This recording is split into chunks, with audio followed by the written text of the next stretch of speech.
Thank you so much. We're really looking forward to today's discussion. We are just awaiting quorum. We are about 2 members short of quorum. So we're going to keep an eye on the screen, of course, and in the chamber. We'll keep you all posted online. Apologies and thank you in advance for your patience. If you do have any friends you can text, fellow CABRAC members, just to encourage them to jump on, we can get going. We will continue to await quorum until about 10 a.m., at which point we'll do a roll call and see where we go from there. But fingers crossed, we can make quorum and proceed with our meeting. Just wanted to provide everybody an update and again, wish you all a good morning. So we'll sit tight and see how we do. Thanks, everyone. Good morning, Member Makiba. We just want to check your audio and visual, please.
Members on camera for us to officially kick off. Thank you all so very much. Oh, wait, that's.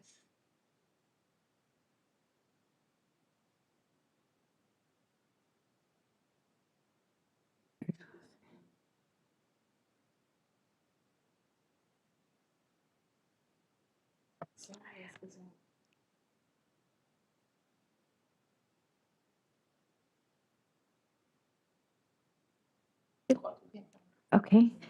Good morning again, everyone. My name is Councillor Amber Morley, and I am the chair of the Confronting Anti-Black Racism Advisory Committee. The clerk has confirmed that we have quorum, so I will call meeting 10 of the Confronting Anti-Black Racism Advisory Committee to order. Welcome, everyone. This is our final meeting of this term, if you can believe it, for our committee, and I would like to extend my deepest gratitude to each of our members who have served on this Confronting Anti-Black Racism Advisory for your unwavering commitment to provide expertise and advice on many key issue areas impacting Toronto's Black communities and have helped inform decision-making processes here at City Council. So again, we thank you for your service in this role. Today's meeting is being held with members, staff, and the public connecting by video conference and in person at City Hall in Committee Room 2. I ask everyone for their patience with any delays and technical issues, as the majority of our members are online today. Members of the public can watch the meeting streaming live on YouTube at youtube.com/Toronto City Council Live. I would like to remind all staff and invited participants who are joining the meeting remotely to please keep your mics muted and your videos turned off unless you need to address the committee. This will make it easier for me as chair and for those watching on YouTube to see the members as we debate and vote on agenda items. Members, please do keep your cameras on. As you know, it's important for us to see you to count quorum. If members wish to ask questions of staff or to speak, please raise your hand or unmute your mic and indicate your intention to speak, and I will create a speakers list. When voting on an item or a motion, I would ask members to raise your hands to indicate your vote. If there's a recorded vote, I will ask you to state if you are in favor or opposed. Members, I want to remind you that although we are participating remotely and in person, we must submit any motions in writing. Our city clerks are available at cabrac@toronto.ca to help with motions. I will now move us into our land acknowledgement. Although we are in different locations, the Confronting Anti-Black Racism Advisory Committee acknowledges the land we are meeting on is the traditional territories of many nations, including the Mississaugas of the Credit, the Anishinaabe, the Chippewa, the Haudenosaunee, and the Wendat peoples. It is now home to many diverse First Nations, Inuit, and Métis peoples. We also acknowledge that Toronto is covered by Treaty 13 with the Mississaugas of the Credit. We honor the treaties and responsibilities that endure here and commit to ensuring that they benefit the 7 generations here to come. I will turn it over. Unfortunately, our vice chair is absent this morning, and we are wishing May a speedy recovery. We understand she's had a little situation and is unable to join us today. With great gratitude to her for her service as well. I will move us into the African ancestral acknowledgement, and that is that the city of Toronto acknowledges all treaty peoples, including those who came here as settlers, as migrants, either in this generation or in generations past, and those of us who came here involuntarily, particularly those brought to these lands as a result of the transatlantic slave trade and slavery. We pay tribute to our ancestors of African origin and descent. I also want to honor that we are days away from National Accessibility Week, and we honor our disabled ancestors who are often not regularly recognized or named in our collective histories. Thank you so much for that. We'll move into the confirmation of the minutes. May I have a motion to confirm the minutes of the Confronting Anti-Black Racism Advisory Committee on March 23rd, 2026? Looking online, I see Nicholas. Thank you. All in favor? That carries. Before we move into the agenda, I want to take a moment to mark the significance of this final meeting together of the term. The creation of this committee was itself a historic step. The Confronting Anti-Black Racism Advisory Committee was established as Canada's first race-based council advisory body, creating a formal space for Black Torontonians to advise City Council on the policies, investments, and systems that shape daily life in this city. I also want to acknowledge the leadership of committee members, including the 2 past chairs, Councillor Thompson and Councillor Moyes, and the ongoing work of City Council, staff, and community partners who helped sustain this space. Over this term, members have brought expertise, lived experience, advocacy, and care to issues directly connected to the lives of Black Torontonians. The committee advanced policing accountability through Ontario Human Rights Commission's From Impact to Action report, which moved through the Economic and Community Development Committee and helped bring the Ontario Human Rights Commission and the Toronto Police Services Board here before us as a committee. Members also raised concerns about access to social infrastructure and the impacts that limits on protest and public space can have on Black and other equity-deserving communities. On housing, the committee advanced motions on disaggregated race-based data, evictions, arrears, tenant relocations, and housing stability in social housing. That work resulted in presentations from the Toronto Community Housing and the Housing Secretariat and continued to the Economic and Community Development Committee. This gave councillors and staff the opportunity to review recommendations and consider them moving forward. As this term concludes, the committee's formal meetings will end with the current council term. Following the municipal election, the next council will determine committee structures and appointments. But the work itself does not end today. Motions, advice, and referrals from this committee continue through the appropriate city processes, and staff will continue to advance approved work, including the Toronto Action Plan to Confront Anti-Black Racism's 5-year report, legacy initiatives, and the renewed 10-year action plan. Members can also continue to stay engaged through public consultations, deputations, council and committee items, local councilors' offices, and of course the ongoing work with Black-led and Black-serving organizations. Finally, I want to name the importance of continued investment in community. The committee's motions on social development plans and community development plans were forwarded to the Executive Committee and the Economic and Community Development Committee, where they helped keep resident-led implementation, stable neighborhood funding, and a citywide framework on the city's agenda. Those discussions, alongside the committee's work on evidence-based planning, housing stability, and community safety, all point to the same lesson. The city should keep moving this work in collaboration with Black communities, not after decisions have already been made. This means resourcing community leadership, working with trusted organizations, and building accountability and infrastructure into implementation. I'm grateful for the opportunity to chair this committee, and I hope the city continues to protect and strengthen this kind of community-informed anti-Black racism work in the next term. So long as I'm here, I will remain committed to this, and I know members on the call as well as staff assembled here today will as well. So thank you, everybody, for your indulgence on those words as we have our final meeting here together for the term. We will move into the first item. We've got 4 items on the agenda today. I'll just quickly do an agenda run-through, and then we'll open up for our first presentation. So the first item is CR 10.1, promoting positive childhood experiences to improve health outcomes across the lifespan. And we do have Dr. Allison Chris, the Deputy Medical Officer of Health from Toronto Public Health, here to give us a presentation. We'll invite Dr. Chris over to the table to get set up. Following that item, we'll move into the Black-led Climate Action Grants. Similarly, we have a presentation from Evan and Robin from the Environment and Climate and Forestry Division. And then we will move to our action plan to Confronting Anti-Black Racism 5-year update report, which will be presented by Kemba. Finally, we'll just review the vacancy on the Confronting Anti-Black Racism Advisory Committee, and we will move to close our meeting from there. So with thanks to our members online and everyone listening along, we want to welcome Dr. Allison Chris, again from the Toronto Public Health team, to give us a presentation on promoting positive childhood experiences to improve health outcomes across the lifespan. Over to you. Good morning. Can you hear me? Yes, we can hear you loud and clear. Thank you. Thank you for inviting Toronto Public Health to present on our recent Board of Health report, promoting positive childhood experiences to improve health outcomes across the lifespan. We appreciate the chance to connect with the Confronting Anti-Black Racism Community Advisory Committee to share how we are thinking about this work and discuss how it aligns with priorities.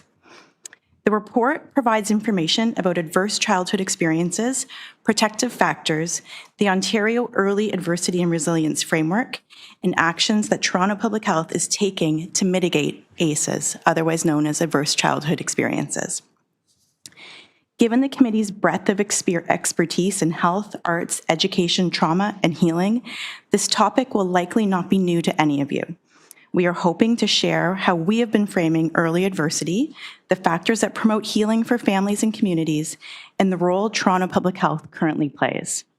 After the brief presentation, I look forward to a discussion about how TPH can continue to advance this work in a way that amplifies the city's work to confront anti-Black racism and the transformative efforts being led by the Black communities throughout the city. Here is an overview of what we will talk about today. I will start by briefly describing a few key concepts, including adverse childhood experiences, known by the acronym ACEs, protective factors, and resilience. I will then share a little bit about the Ontario Early Adversity and Resilience Framework and how it applies to public health. I will then highlight what Toronto Public Health and the City of Toronto are doing to prevent adversity in early childhood and promote positive experiences in childhood. We will then engage in a discussion, as we would like to hear from you. I will start by speaking a little bit about the science. Adverse childhood experiences are linked to human physiology. Research has demonstrated that experiences early in life can have lifelong impacts on health and well-being. When children have positive experiences and interactions with others, their brains grow in ways that prepare them for lifelong physical, mental, and social well-being. Experiencing some stress and learning how to cope are necessary for healthy childhood development. Adverse experiences in early life without supports can cause what is called a toxic stress response. Stress hormones are released in ways that can impact brain connections. Repeated exposure to stress hormones over time is referred to toxic stress. A toxic stress response can lead to increased reactivity to future stressors and cause a wear and tear effect on the brain and on the body. ACEs are linked to a wide range of negative health and social outcomes, including chronic diseases such as cancer and diabetes, poor mental health, substance use, lower levels of physical activity, unsafe sexual practices, and homelessness. Research shows that chronic exposure to racism can be a source of toxic stress, shaping brain development and long-term health outcomes.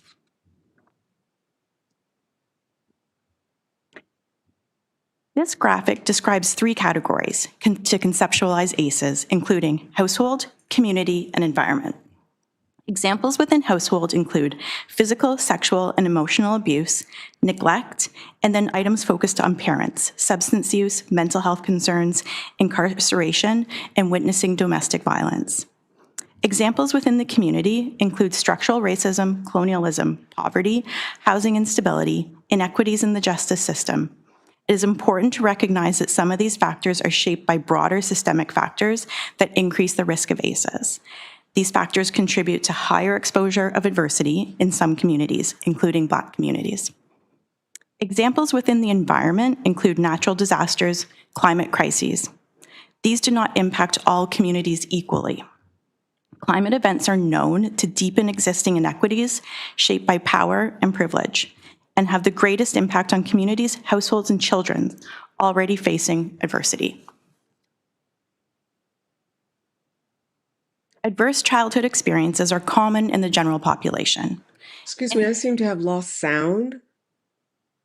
This is Kathy Moscow. Thanks, Kathy. We can hear you. Can folks online otherwise give me a thumbs up if you all can still hear? You're okay? Everyone else is okay? Kathy, sorry about that. We'll have the clerks just see if there's any issues within the system, but I'm not sure, it might be a connectivity issue on your end. But I will just encourage them to continue because it sounds like we're okay otherwise. I'll do a sound check. It's also being live streamed on YouTube, Kathy, which I don't know if you can listen in there, but obviously we want to have you participating. Can you hear me, Kathy? No. Okay, we'll have clerks reach out, folks, to Kathy to try to help troubleshoot, but we will proceed. Thank you so much. Okay, thank you. Adverse childhood experiences are common in the general population. In Toronto, a survey found 31% of adults report having experienced at least one type of ACE, including emotional abuse, household violence, physical violence, sexual abuse, and neglect. The more adversity someone faces early in life, the higher their risk for mental health challenges, chronic disease, and social stress later in life. International research shows that equity-denied populations, including Black communities, experience higher rates of ACEs. These differences are not due to individual choices, but rather reflect cumulative exposure to structural racism over time, which shapes both lived experience and long-term health outcomes. As outlined in the Toronto Action Plan to confront anti-Black racism, we know Black Torontonians continue to experience disproportionate outcomes across key determinants of well-being that shape daily life, including housing, access to food, and employment. A public health approach to preventing ACEs prioritizes upstream interventions that address systemic inequities and promote protective interventions for equity-denied groups.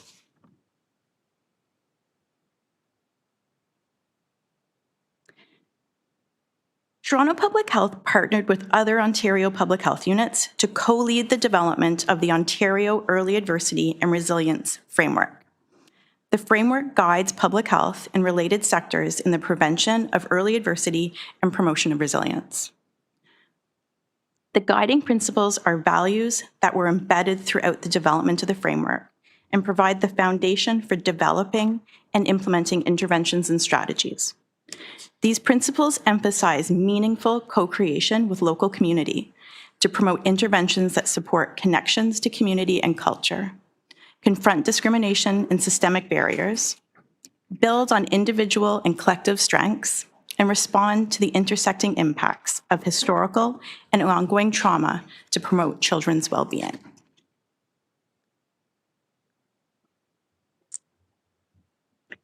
The framework identifies 4 key areas that are important to child development and family well-being: socially connected, equitable, and inclusive communities, social and emotional development and resilience, responsive and culturally safe parenting and caregiving, reproductive health, parenting and caregiving readiness.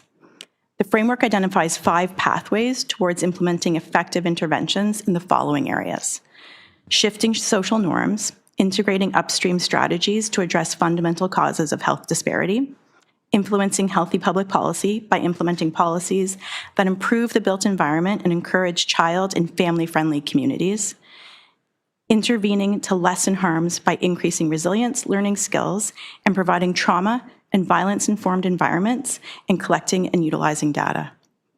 This framework emphasizes that preventing adversity requires coordinated action across sectors, not just individual-level services. It is important to understand what we can do to reduce the impact of ACEs. This visual illustrates resilience as a shifting balance. The balance changes as children have positive or negative experiences throughout their lives. As negative experiences increase, the balance tips to the risk of and to health rises, including long-term outcomes like chronic disease. But the balance is not fixed. Positive supports can be added and resilience can grow throughout caring relationships, having access to stable housing and supportive communities, and building social emotional skills. The balance can shift, allowing children to adapt, recover, and thrive despite adversity. Even when adversity cannot be fully prevented, strong supports can buffer its effects and protect health. Toronto Public Health takes a collaborative approach to preventing and mitigating ACEs through data, partnerships, knowledge sharing, and embedding approaches in early years programs. The ACEs framework has been shared with other city divisions. TPH is collaborating with partners in city divisions to build a shared understanding of and advance collective action for ACEs. SafeTO is one example. Collective work on surveillance helps us to continue to grow our understanding of just how common ACEs are and what drives them. This includes Social Development SafeTO Collaborative Analytics and Learning Environment, or SCALE, Public Health Ontario, and the Association of Public Health Epidemiologists of Ontario. Toronto Public Health provides programs across the lifespan that help to promote safe, stable, nurturing relationships and ensure a healthy start for children.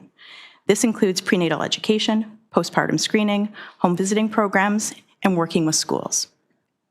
Additionally, Toronto Public Health delivers substance use, sexual health, and dental clinical services to address the more downstream impacts of adversity. Our programs often see clients who have experienced ACEs. Toronto Public Health staff are trained in ACEs, resilience, and trauma-informed care to ensure services are grounded in harm reduction and trauma-informed approaches to avoid re-traumatization.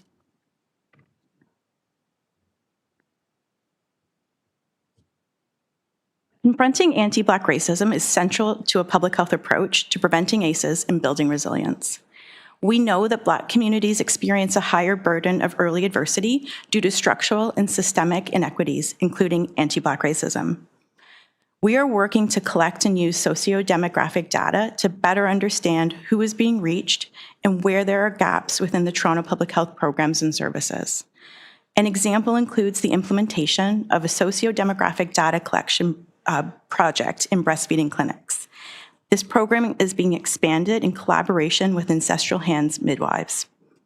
We are also prioritizing Black communities and other populations most impacted by inequities to better align services and supports. A key part of this work is to collaborate with Black-led organizations to co-design and strengthen programming, recognizing the importance of community knowledge and leadership. The upcoming renewal of the 10-year Toronto Action Plan to confront anti-Black racism is an important opportunity to deepen this work and strengthen partnership. We are looking forward to your insights on how to move this forward. So we see this as a starting point, and we're looking to learn from you, and we've included a few questions to guide our discussion today. Thank you. Thank you very much for that presentation and for the opportunity to connect in with our group today. I'm just looking online, folks. There are some prompt questions in front of you, but also this is the opportunity for us to ask any questions of staff that we may have on the presentation we just received. So I'm happy to take a list of anybody who'd like to ask questions. If there are no questions, we can move right into speakers. If anybody would like to comment on any of the discussion questions above or otherwise. Nicholas and Queen, I see you both. Great, Nicholas, go ahead. You've got 5 minutes. Thank you, Madam Chair, and thank you for taking the time to join our committee and to present. We appreciate your time here today. My question is around the presentation recognizes and your work recognizes that anti-Black racism, uh, poverty, housing instability, there's quite a bit of things that I saw on the chart here that contribute to the adverse childhood experiences. And I'm just wondering, and I have seen some programming actions that you've been working on, but what concrete structural changes, not just the programming, does Toronto Public Health believe are necessary to improve the outcomes of for Black children and families? Through the chair, thank you for the question. I think we're focusing in on social determinants of health and helping to understand how can we continue to collaborate and partner across different sectors and city divisions to strengthen an equity-informed and focused approach to interventions that will have impact, to ensure that we're moving in a direction to have early interventions and longer health impacts for all.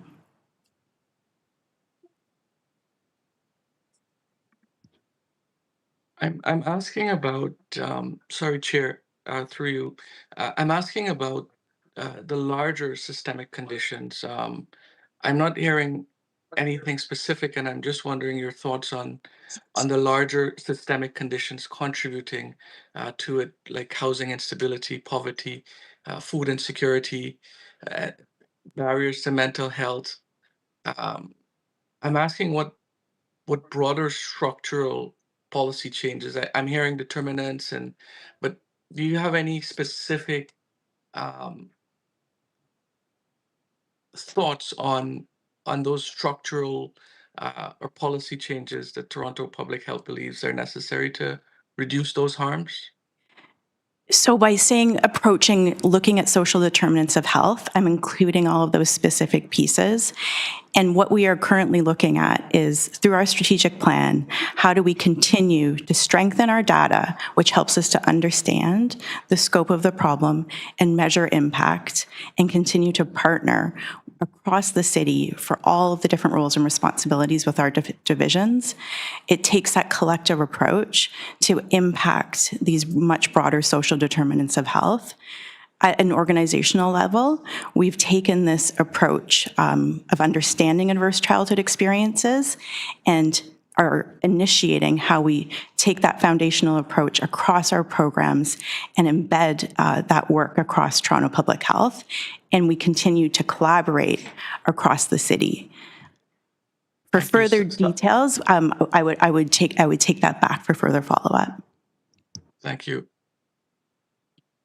Thanks, Nicholas. Any further questions? You've got another minute and a half or so, Sure, if so. I do have a quick supplementary with regards to budgetary allocations. Are there any budgetary limitations that's limiting or impacting your ability to advance this work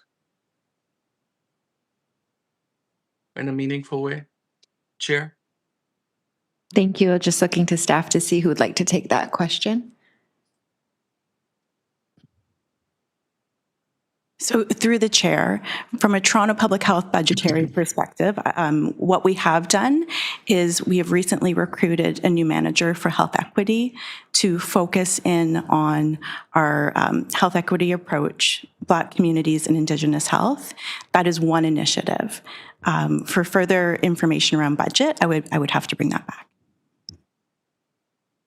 Great, thank you.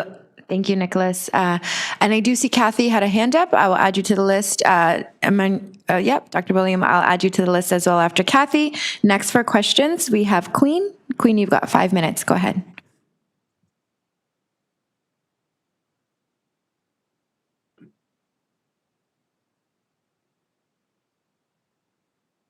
Sorry, I was fighting to get off of mute. It's okay. Um, Go ahead.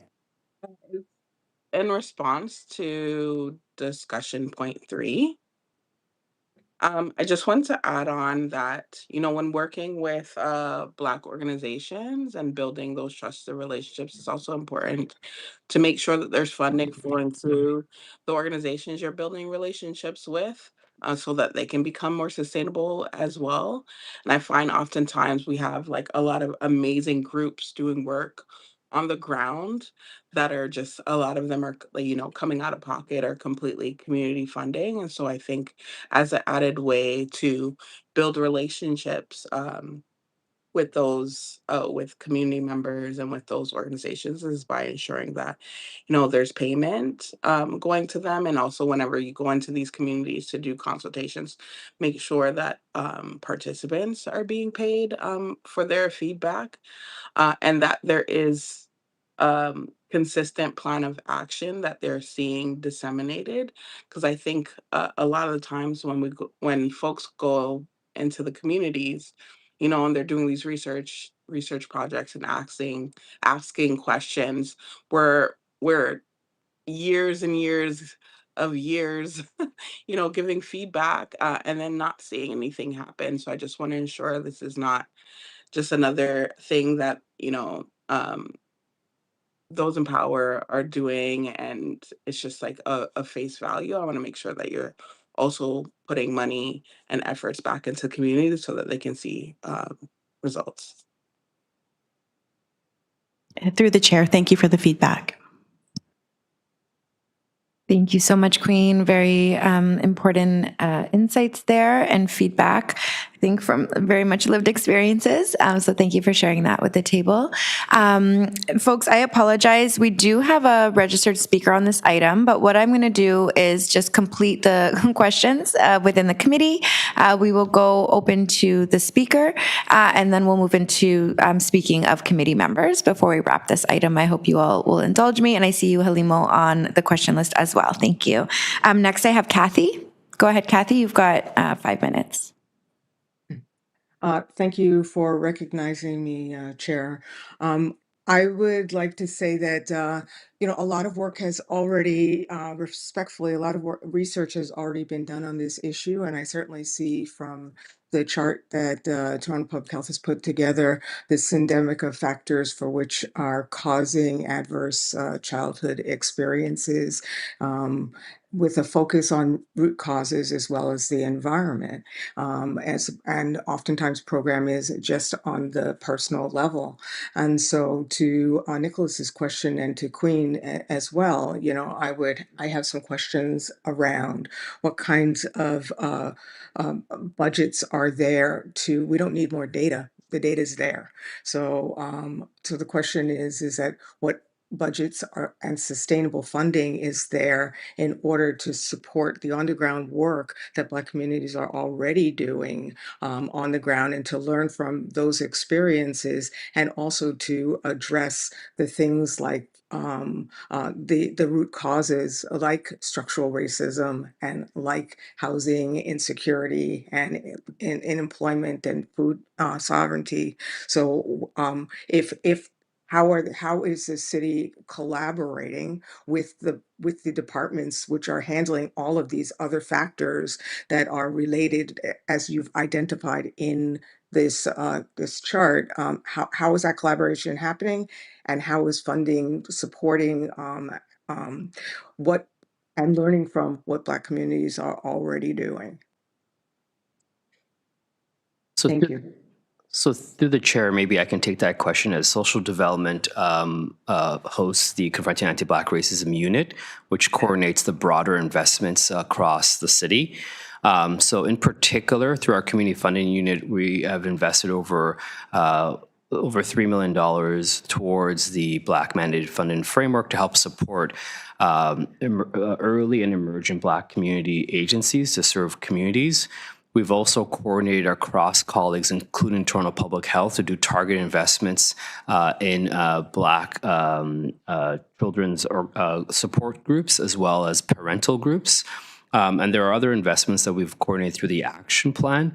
These investments are included in our action plan wrap-up, which my colleague Kemba will walk us through shortly, and they provide a higher overarching consistent investment. The city has been, over the past 5 years, investing in various different community agencies as well as community leadership in the Black community to support some of the key areas around social determinants of health. And so we're happy to talk through a little bit more in Kemba's presentation, those details. Our colleagues here from Toronto Public Health, in terms of the ACEs work, I just want to just highlight how critical this work is in helping to inform a framework that helps underline where we can target and address structural anti-Black racism by addressing it early on with supports for children, families, and caregivers. And the framework that it provides, the ACEs framework, allows us to help ensure that we're coordinated in supporting families and caregivers. Thank you for that response. If I might follow up, do we have any specifics related to this? Like, I guess the city is there is support has been undertaken, but do we have any details related to ACEs? What has been that impact, and what specific type of programming or specific type of supports have been undertaken, and what has been their impact?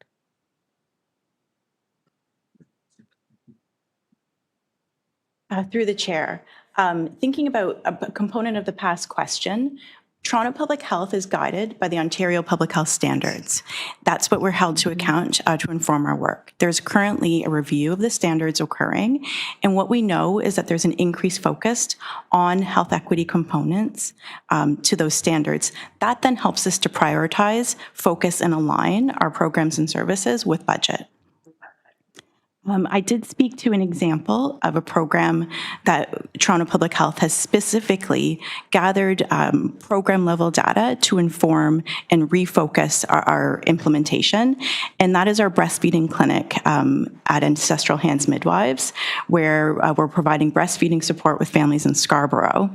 And we also have Black public health nurses who implement and deliver that program.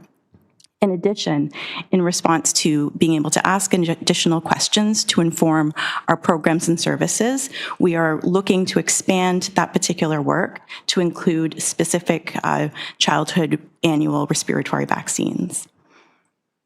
Thank you so much. Thank you for those great questions, Kathy. Appreciate that. Moving on, we have Dr. William for 5-minute questions. We'll start. Yes. Reset your time. Yes, Go so ahead. Yeah, thank you so much, Chair. I appreciate your time and recognition. My question, actually not very different from Dr. Cassie's. It was a follow-up on the Black-led Health Equity Labs. They have done a lot of work. There is data. But I just wanted to find out, as Muhammad has mentioned, that there has been targeted investments in some of Black-led agencies in some of this work. I would actually appreciate if there was measurable data with evidence of impact of some of this work that has been done. If you could speak on that for a second, that would be great for us to understand. So through the chair, my colleagues in public health can talk about the programs they just highlighted earlier in terms of any measurable data. But in terms of the programs that I mentioned earlier, one particular example is our work with Children's Services, our Early On Innovation Grant that supports Black children and families. We were able to secure, as part of the Children's Services investment, and cities invested $1.6 million in 2023 and 2024 to support engaging 12 early on agencies to partner with 4 Black mandated organizations to design and deliver culturally safe literacy, parental, and family supports. It delivered 4 communities of practice sessions, which had 35 plus participants per session. And the participants highly rated the sessions as being helpful to understanding their role as a caregiver, the supports that they can provide their children, and how to navigate the city service system. So that's just one example of some of the investments that the city has undertaken, particularly towards Black children and families. And I'm happy to pass the remaining time to my colleague in public health if they wish to talk about some specific outcomes. I would like to highlight, from a Toronto Public Health perspective, thinking about adverse childhood experiences. We are early in our work and early on shifting how do we embed this foundational approach as a guiding principle to inform our work, acknowledging that we've all been doing collective work over time, and this is not new information per se, but this idea of having a framework to be able to collectively align and work towards is something that we presented to the Board of Health early in May, 3 weeks ago. Thank you. Thank you. Dr. William, any follow-up questions for you? We've got another few minutes on your time. I'm not seeing No, you're good? that's okay. That's okay. Thank you so much for the responses. No worries. Thank you so much. Next on our list, I have Halimo for 5 minutes. Go ahead when you're ready. Thank you, Chair. Thank you, Dr. Chris, for your presentation. I think so far we've all kind of acknowledged and recognized that there's a lot of community-led grassroots organizations and programming that exists, as well as city supported. My question is if public health in relation to this work that you're doing has had an opportunity to engage in community mapping to help kind of identify Black-led organizations and leaders that can support this work, place where like public health workers, but also the general public can go and kind of map out what resources currently exist. And I think this is also a great opportunity for coalition building and strengthening kind of existing organizations.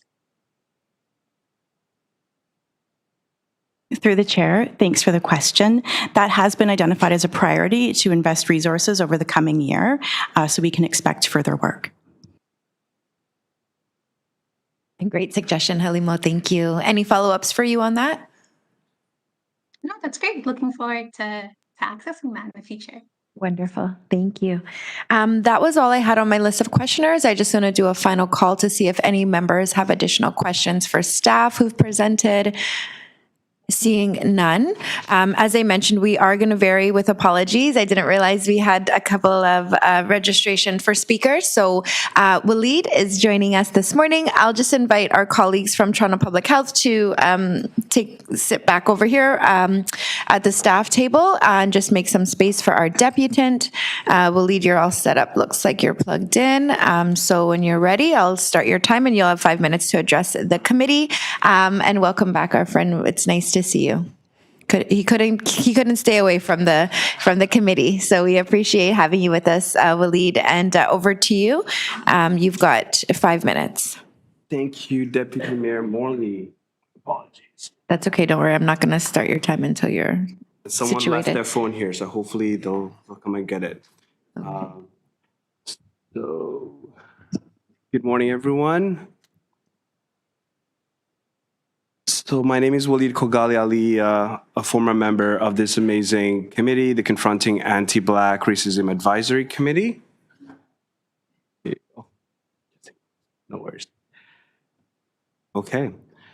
And I'm here today to speak in support of CR 10.1, promoting positive childhood experiences to improve health outcomes across a lifespan.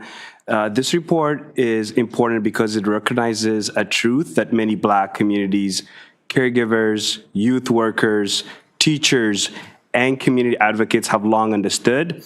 Childhood experiences shape lifelong outcomes. The report notes that adverse childhood experiences include not only household trauma, but also community violence, racism, poverty, colonialism, and unstable housing. It also recognizes that Black, Indigenous, racialized, low-income immigrants, and other equity-denied communities carry a disproportionate burden of early adversity. And that's in the report. For Black children and youth in Toronto, positive childhood experiences are not abstract. They're created through access to safe recreation, trusted adults, community spaces, culturally responsive programming, stable housing, food security, and pathways into meaningful youth employment. That is why I want to specifically lift up the work and letter of the Access to Recreation Group in Regent Park and surrounding communities, dated May 22nd, 2025, addressed to Sheridan Butler, the Manager of Community Development with Parks, Forestry, and Recreation. The Access to Recreation Group requested that Parks, Forestry, and Recreation collect and share disaggregated race-based data for the Access to Recreation swim program in Regent Park that now has become a full-fledged program across the city of Toronto. Congratulations to the amazing founders of Access to Recreation Group and all the residents that supported this important work. This request was not simply about data collection. It's about accountability, equity, and ensuring that Black children and youth are actually benefiting from the programs that are intended to serve them. The group clearly identified why this data matters. It helps identify systemic inequities and participation gaps. It informs targeted policy changes to improve access and employment outcomes for Black children and youth. It supports community-driven decision-making, and it holds institutions accountable to equity goals. That request aligns directly with this report, which says that Toronto Public Health tracks data to guide programs and inform policy development, and also acknowledges that measuring adverse childhood experiences locally requires collaboration across multiple data sources and partners. So my message today is very simple, my friends. If we want to be serious about promoting positive childhood experiences, we must be equally serious about measuring who has access to those experiences and who does not. In Regent Park, access to swim lessons has been a long-standing issue. Since 2018, community members have been in dialogue with Parks, Forestry, and Recreation. Following council direction in 2019, a community reference group was formed with our amazing city staff, local school administrators, and Access to Recreation members to identify solutions and policy reforms. That is exactly the kind of community-based partnership the city should be supporting, resourcing, and learning from. Recreation is a public health intervention. Swimming lessons are about safety, confidence, belonging, physical activity, youth leadership, and employment pathways. For Black children and youth, these programs can be protective experiences that reduce isolation, build relationships, and create connections to community. So I want to recommend to the city that firstly, ensure disaggregated race-based data is collected, analyzed, and shared for high-demand recreation programs, beginning with the Access to Recreation swim program as an example. Second, ensure that impacted communities are consulted and centered in the design, interpretation, and the use of that data. Thirdly, connect this work to the Toronto Action Plan to confront anti-Black racism. CABRAC's work plan and the city's broader commitments to equity, youth opportunity, and public health will benefit from this collaboration. And finally, ensure that positive childhood experiences are not measured only by program availability, but by equitable access, outcomes, and accountability. Black children deserve more than programs that exist on paper. They deserve programs that can access programs that reflect their communities and systems that are accountable for their well-being. Thank you. Right on time. Perfect. Thank you for your advocacy and your participation here today, Waleed. Members, are there any questions for the deputant? Seeing none, thank you very much. I really appreciate hearing from you and for the important work happening over there at Access Regent Park and specifically to the swim programs. Thank you, Waleed. We're going to take it back into committee. We're going to go to speakers. Are there any speakers on this item? Seeing none, I will just say a couple of quick words of thanks to our colleagues for their important work that's been presented here today and that we know is a result of a long history of work in advocacy, data collection across communities. And we heard about from Mohammed as well, our executive director, about the ways in which this data and information continues to be foundational to how our city works in terms of investment when budgets are being built out. But the thing that I always am struck by is the importance of the people power and the leadership that goes into informing and standing up the kind of city access programs, services that we all need and deserve. It's critical. Without the folks like yourselves, our members here today, the staff driving this important work, without our participation and our energy to make that cultural and transformational shift, it's just words on paper. So I just want to thank everybody again for the energy and effort that they're putting into this and foundational and important work. I know it will continue to inform how the city looks at and builds out our budget processes, our investments in local community, and we've really done a significant lift, I would say, in this last term to ensure we are putting our money where our mouth and our values are and looking at that upstream programming where we know it's going to have the most impact, and much of that work needs to continue. And I know with all the great folks in the room, it will. So with that, we'll move to a vote on the item.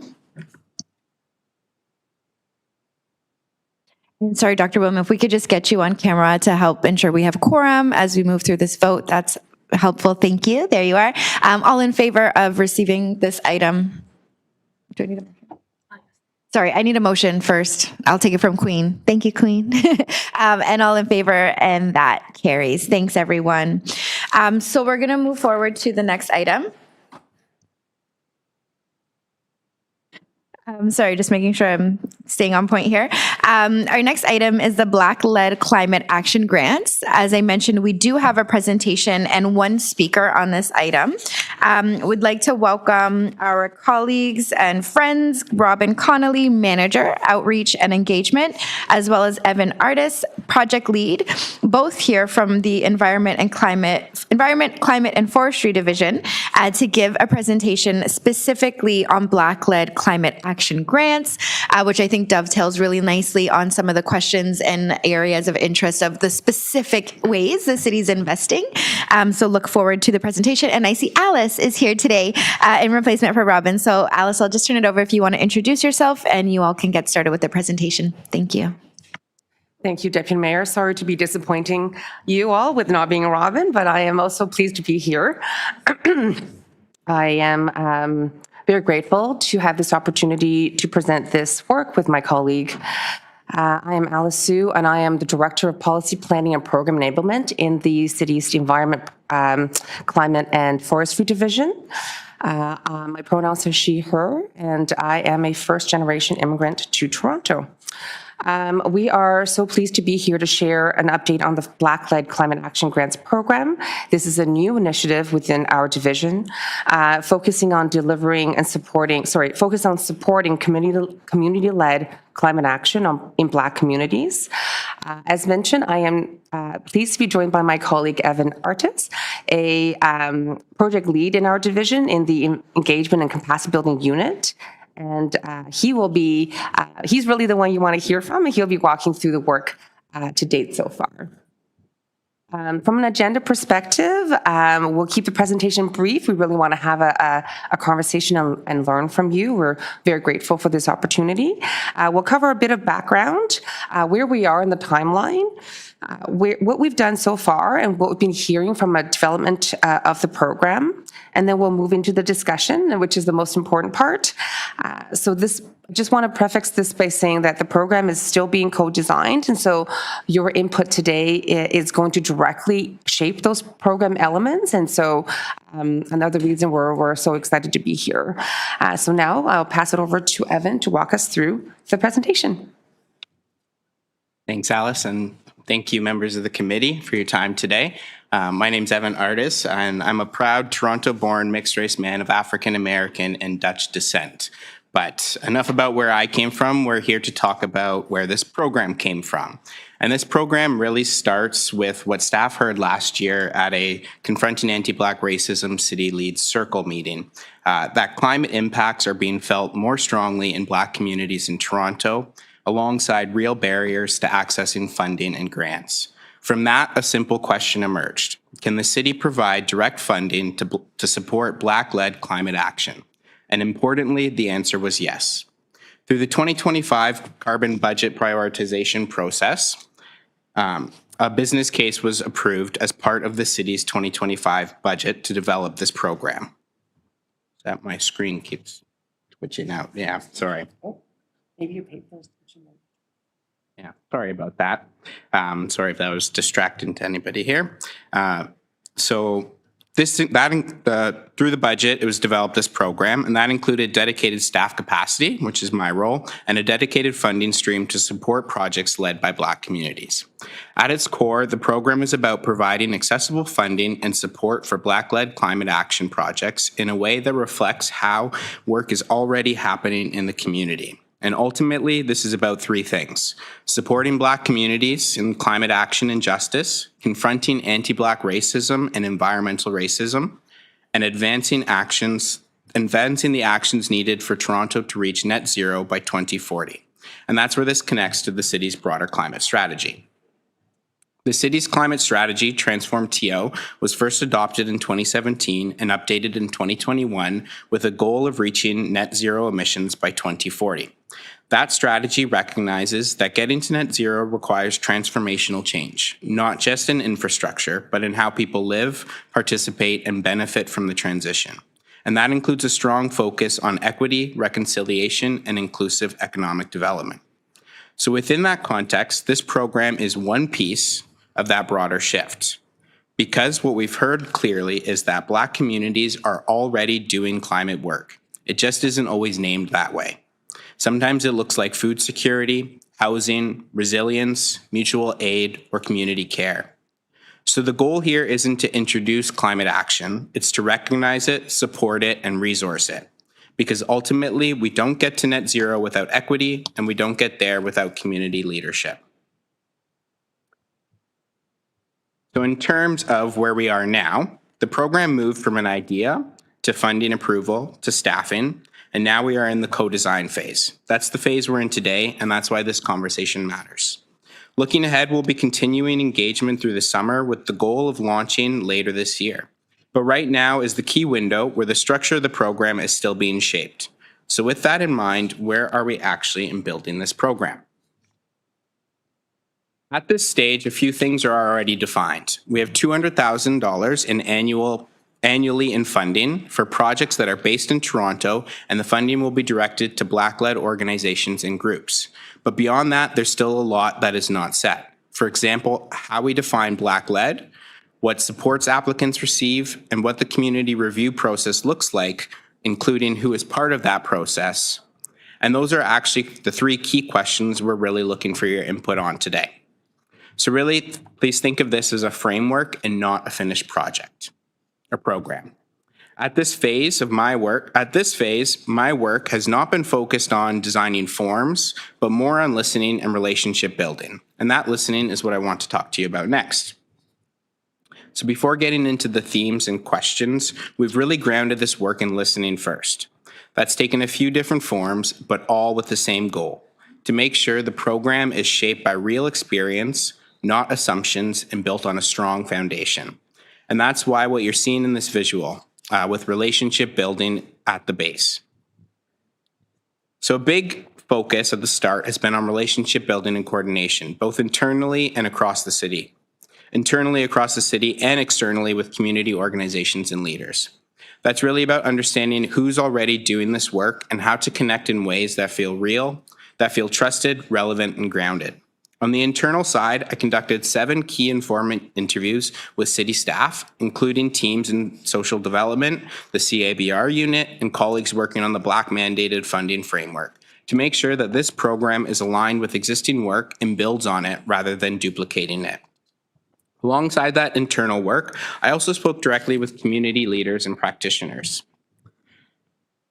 We conducted 11 external key informant interviews, speaking with community leaders, organizers, academics, and Black environmentalists. The goal there was to sense check early ideas, learn from past funding challenges, and understand how people are already navigating climate work in their communities. And through those conversations, I was asking questions like, what has made funding accessible or inaccessible in the past? How does your work connect to climate, even if it's not framed that way? And what would a program like this need to do differently? Two things I heard that are worth sharing right now before getting into more were, it's not that the work isn't happening, it's that the funding processes aren't built for how Black leaders in climate action may work. And second, that climate action in Black communities looks like food sovereignty, housing issues, extreme heat, flood preparedness, and community care, but it's not often recognized or funded that way. And when you combine that with what we heard in the broader community sessions, some clear patterns started to emerge, but more on that in a bit. So we've also been engaging through events and ongoing touch points, both city-led and community-led, to build a growing network of people interested in shaping and eventually accessing the program. That's included direct outreach at over 10 public events, as well as a program-specific listserv, which now has over 110 subscribers. Through that work, I've been connecting across a range of spaces, including events like Deputy Mayor Morley's Fall Barbecue, which was a great event, and other Live Green events and more. And this isn't just about outreach, it's about building pathways for both co-design now and program uptake later. We are continuing that engagement through upcoming events, including the Keel Community Hub, Open House, and working with the Black Environmental Initiative. And honestly, I'm hoping to get to as many community-led barbecues this summer as I can get to, because we all know that's where connections happen and where the good food is. So you will hopefully see me there. We then moved into the community co-design phase, and we hosted 3 sessions on April 27th, 29th, and May 5th. And I had a lot of support from the CABR unit folks who are here and facilitating those awesome sessions. We had just under 100 participants, and we engaged with them directly on key elements of the program. We focused on 4 main areas: what kinds of projects should be funded, what barriers people face in accessing funding, how decisions should be made, and what accountability or reporting should look like. These weren't just consultations, they were meant to actively shape the program. And across all 3 sessions, we started to hear consistent questions and ideas coming up again and again, which is what I'll share next. A few key questions that came up consistently. What does Black-led mean for this grant? How do we connect community priorities to what gets defined as climate action? And how should funding work, both in terms of amount and continuity? These aren't just technical questions. They really shape who can access the program and how meaningful it can be. I look forward to hearing your input on the first question today. And for the second and third questions, stay tuned to this presentation. But alongside those questions, we also started to see some clear themes emerge. First, that climate impacts in Black communities are deeply tied to environmental racism and structural inequities. Things like housing, heat, flooding, food access, and health. Second, that climate action is being understood in a much more holistic way, not just emissions, but well-being, resilience, and community care. Third, that trust and cultural grounding are essential. This can't be a one-time engagement. And finally, that capacity and time are real barriers. So the program needs to be low barrier, flexible, and supportive to actually work. What this points to is a need to translate those themes into real fundable actions.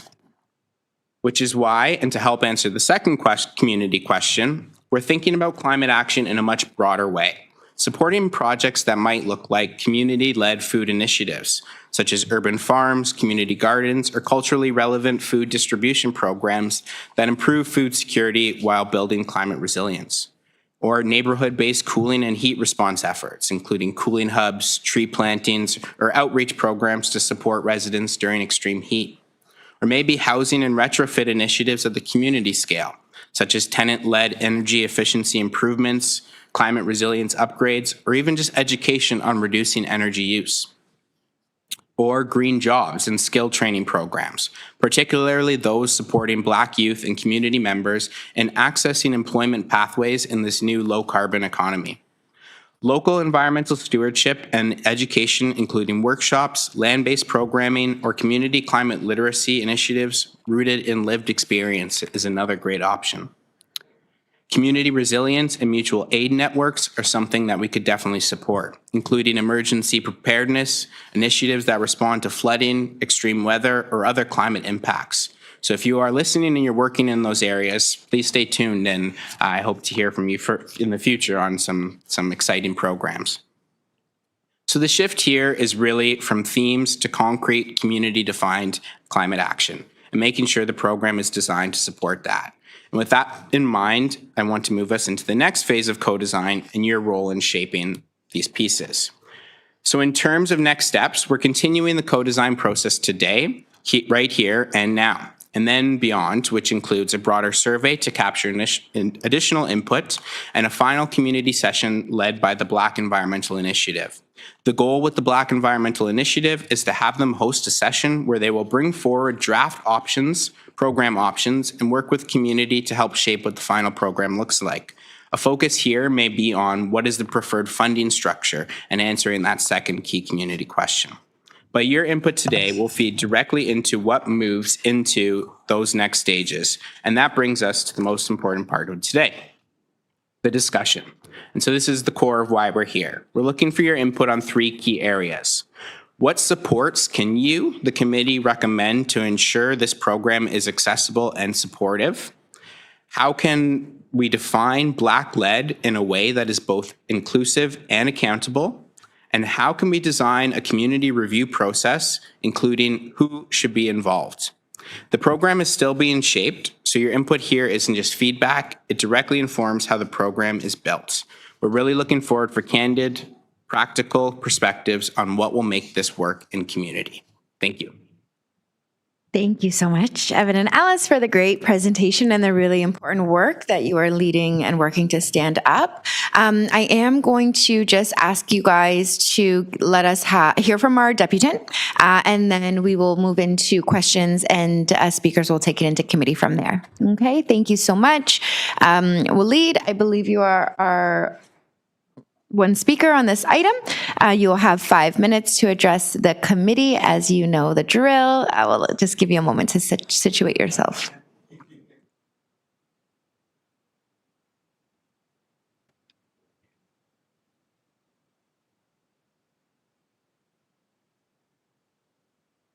Thank you for the opportunity to set up. So I just want to start off by saying that it's really important to remember that racial justice is a prerequisite to climate justice.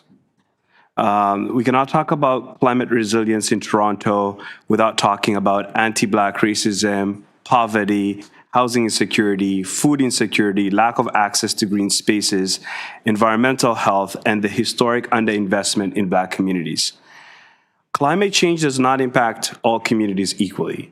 The same communities that face the greatest barriers to stable housing, decent work, public space, and community infrastructure are often the same communities most vulnerable to extreme heat, flooding, poor air quality, food insecurity, and displacement. That is why Black-led climate action matters.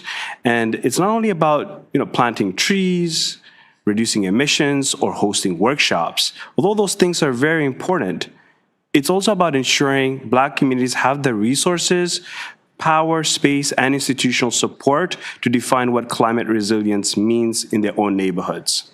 The city's existing neighborhood climate action grants provided funding of up to $7,500 for resident-led projects that reduce greenhouse gas emissions, educate and engage the public, and advance the goals of Transform TO and the Toronto Strong Neighborhood Strategy.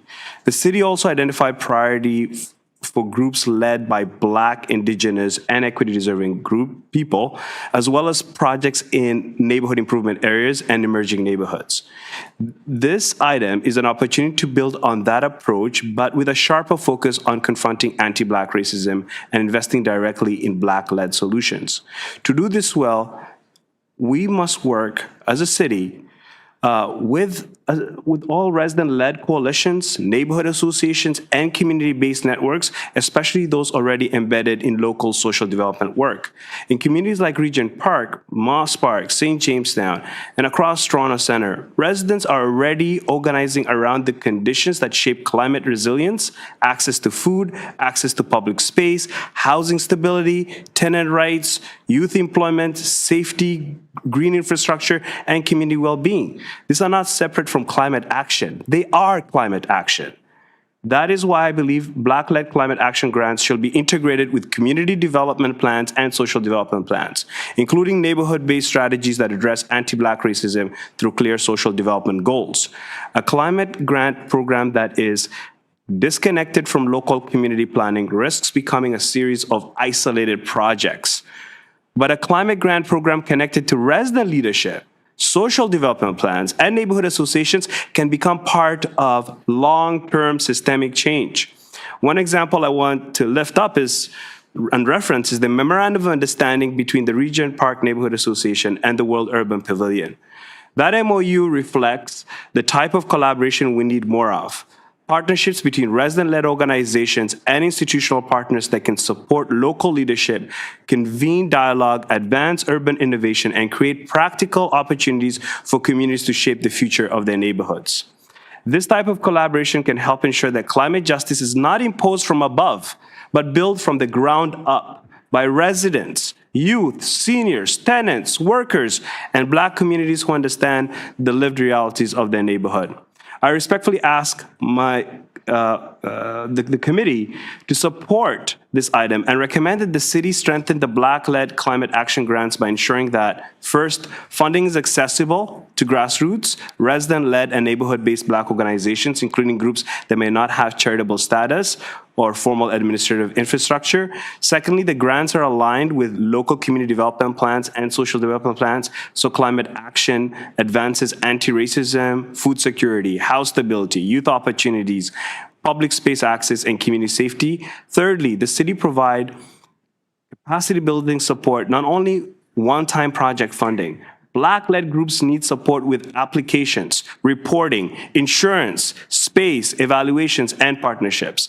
Fourth, the city tracks outcomes through the anti-Black racism lens, including who receives funding, which neighborhoods benefit, what barriers applicants face, and how projects improve community well-being. And finally, the city recognize resident-led coalitions and neighborhood associations as essential partners in climate justice.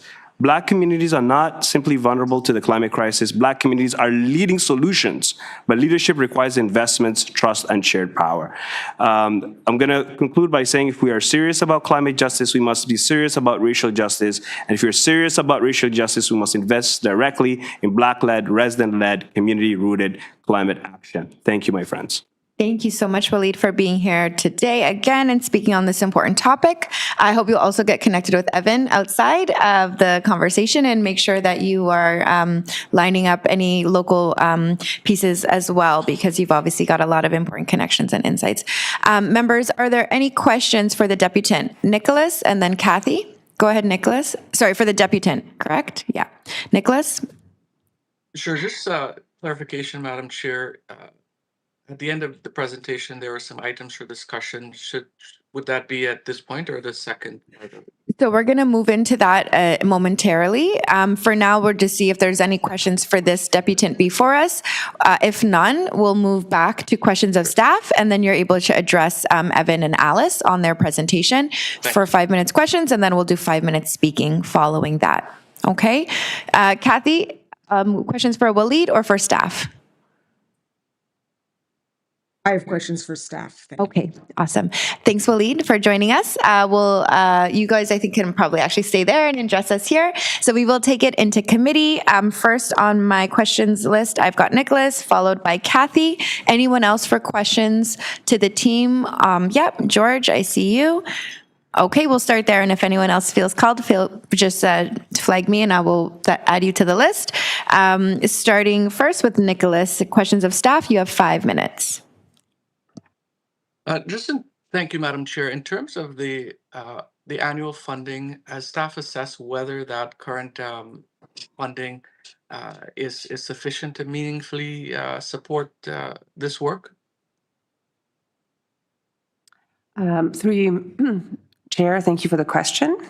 So this program, $20,000 a year, sorry? $200,000 a year, I apologize,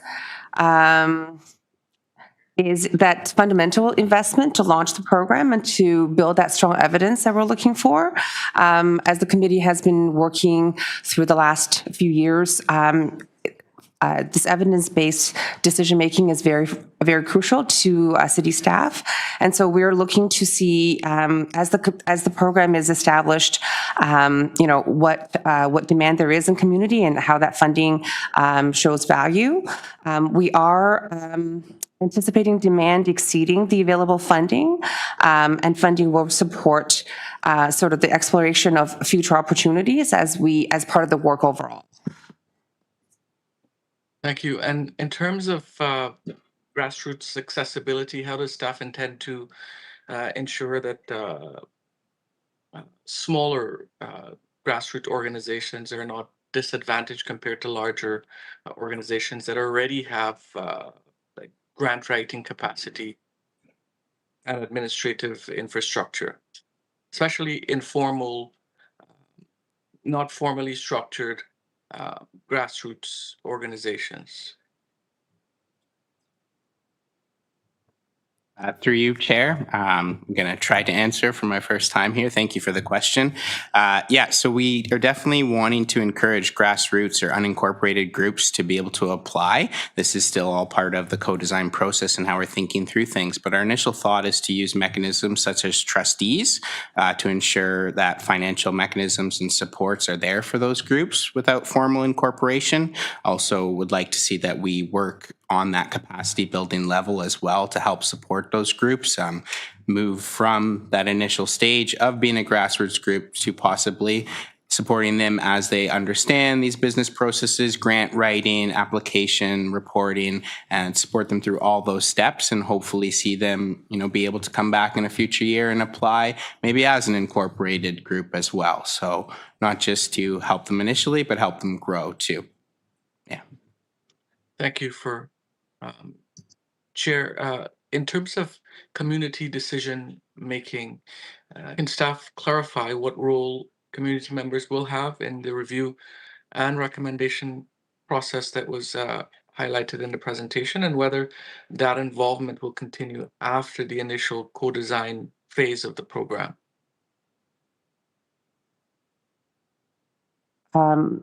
Thank you for the question through you, Chair. I'll start and I'll let Evan give you the details. In short, we are looking for that community input throughout the process. We have modeled this after other successful programs such as the Indigenous Climate Action Grant, which is also very focused on grassroots processes and community engagement. But Evan can give you the details on how those steps will take place.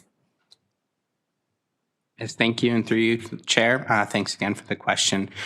This is really an important part of the entire process. I think for accountability, accessibility, and representation, we really want to see an external community-based review committee that is made up of Black leaders in the field who will be able to not just review the grant applications, but also provide supports to the city, to myself, and how we think about this, but also potentially supports to those project leads who are leading the programs and running the programs as well. So it would be an ongoing opportunity. I think we would hope to have people who are committed and dedicated to this project to helping, not just at the start with reviewing the applications, but also helping to assess progress, helping to assess how we look at those outcomes and see the changes, maybe helping to connect those groups with other groups in the field and helping them grow and develop. So I encourage, if you're interested in something like that, please let me know. That's one of my discussion asks of you. And I would be honored to have any of you helping out in that fashion. Thank you. Can staff speak on the representation and lived experience reflected within the team designing and implementing this program, including whether Black staff are involved in leadership or decision-making roles? Through you, Chair. Thank you for this question. So myself, I was hired as the one staff to lead the development of this project. As I said at the start, I am of mixed race descent. My father was African American and my mother is Dutch. In our unit, in the Environment, Climate, and Forestry unit, I am represented by my two managers and my director, who are not of African American descent, but they have been extremely supportive of this program. And with that known, we worked really closely with Kemba and the Confronting Anti-Black Racism team. We made sure to, use them as our supports. We ran everything by them. We worked closely with them in the kind of design and plan for the community engagement portion of it. They were all there as my co-facilitators through our community design sessions, and I plan to keep, working with them as we are partners in this, and will continue to be partners moving forward. Thank you. Thank you, Madam Chair. Thank you, Nicholas. Really appreciate that. Next on the list, I have Kathy. Kathy, I'm resetting your time. You've got 5 minutes. Go ahead. Thank you very much, Madam Chair. I would like to, first of all, applaud the work that's been done thus far in terms of recognizing that climate action is holistic and understanding that you need to address and that climate action within our communities may look very different than typical, and also in the co-design process. And so I do have several questions that hopefully I can get to in this period of time. And one has to do with it, when I heard about the trustees, and I was a little bit curious about who are these trustees, and if for organizations that don't have the capacity to be able to maybe write these grants right now. I've done some work, co-design work in with Black creatives around things that are necessary in order to um, assist them in progressing through careers from emerging to mid-career and established creatives. And that what are the things which had come up in part of this work was also within the application process. And so, so what is being done in order to not just support over a period of time, which means it'll take a while for organizations to be able to apply for these grants, but what's being done to consider the application process itself and making that application process accessible. So things which have come up in my own work is things like, well, maybe we don't do a traditional written application process, but there's other ways to apply for this that are more accessible for individuals. So has there been some consideration for the design of the application process in and of itself to make it more accessible to groups and individuals that don't historically have that capacity to write a formal grant so that they can be eligible now and not sometime in the future. And then secondly is I noticed that the target area is all of Toronto. However, we're talking about Black-led organizations being eligible for this funding, but not all Black-led organizations have as their target communities the Black community. And so what is being put in place to assure that the funding goes to communities, Black communities that actually would most benefit from this funding. And then finally, what is the target period? The funding period. Because as we noted already for Nicholas, maybe $200,000 is not very much money. So what is the year, how many years is this project and this funding anticipated to be ongoing? And does that funding level increase over time? Thank you.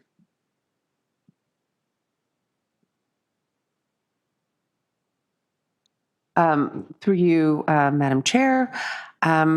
So we recognize there are many questions, and I'll start with some of them, and I apologize if I miss anything, and of course, Evelyn's here to support and answer those. One of the questions you had was, the traditional application process can be a barrier to many communities. The traditional interview process is quite awful. And so what are the things we can do to really make sure that people with different types of knowledge and different ways of knowing can also participate. And so we are still determining that through that co-design process, but some of the thoughtful things that's come through Evan's work has been simplifying applications with in like a video submission rather than the written submission, plain language materials, and that holistic approach to climate action. You don't have to say some buzzwords to get the funding. Targeted and directed outreach to promote the program to make sure that people are understanding what is being asked of them, and then providing support through the process, through one-on-one sessions, online, in-person information sessions, drop-in sessions, public outreach. You can call us, you can email us, we're here. And so we're using all of those avenues. Another question you want to ask about is is $200,000 enough? And as I mentioned earlier, we do anticipate more demand than we have budget. It is an annual annual budget to our team's budget. So we do anticipate some ongoing support. There's currently no COI, et cetera, addition to that funding, although, that's for council to decide through the budget process with the mayor's budget. Just on to give you an idea of how the budget works on the Indigenous Climate Action Grant, we have been supporting around 12, 15 projects a year. That's sort of the ballpark of the number of projects we can expect based on past experience. I missed something. There was the third question. Yes, the third question was looking at how do you assure that Black communities benefit, not because just because the project is or the program is Black-led doesn't necessarily assure that the Black community is going to benefit. So how are you assuring that? Yes, thank you for keeping track, and through you, Chair. So that is one of those discussion questions as well that I'm putting to you, the committee, on the definition of Black-led that we need to use through this program, because I think that's going to be a staple of how we look at the eligibility and where those program impacts go. So we can look at it in that, like with the definition of a B3 organization, where there's the Black leadership at a governance level, there's an organizational mandate to serve Black communities, and there's demonstrated accountabilities to Black communities in their history. But the challenge with that then might be is how inclusive could that be to some new grassroots groups or unincorporated groups that are just starting in this process as well, that might not have established themselves yet as a B3 organization. So really looking to your advice and guidance on where we can find that line.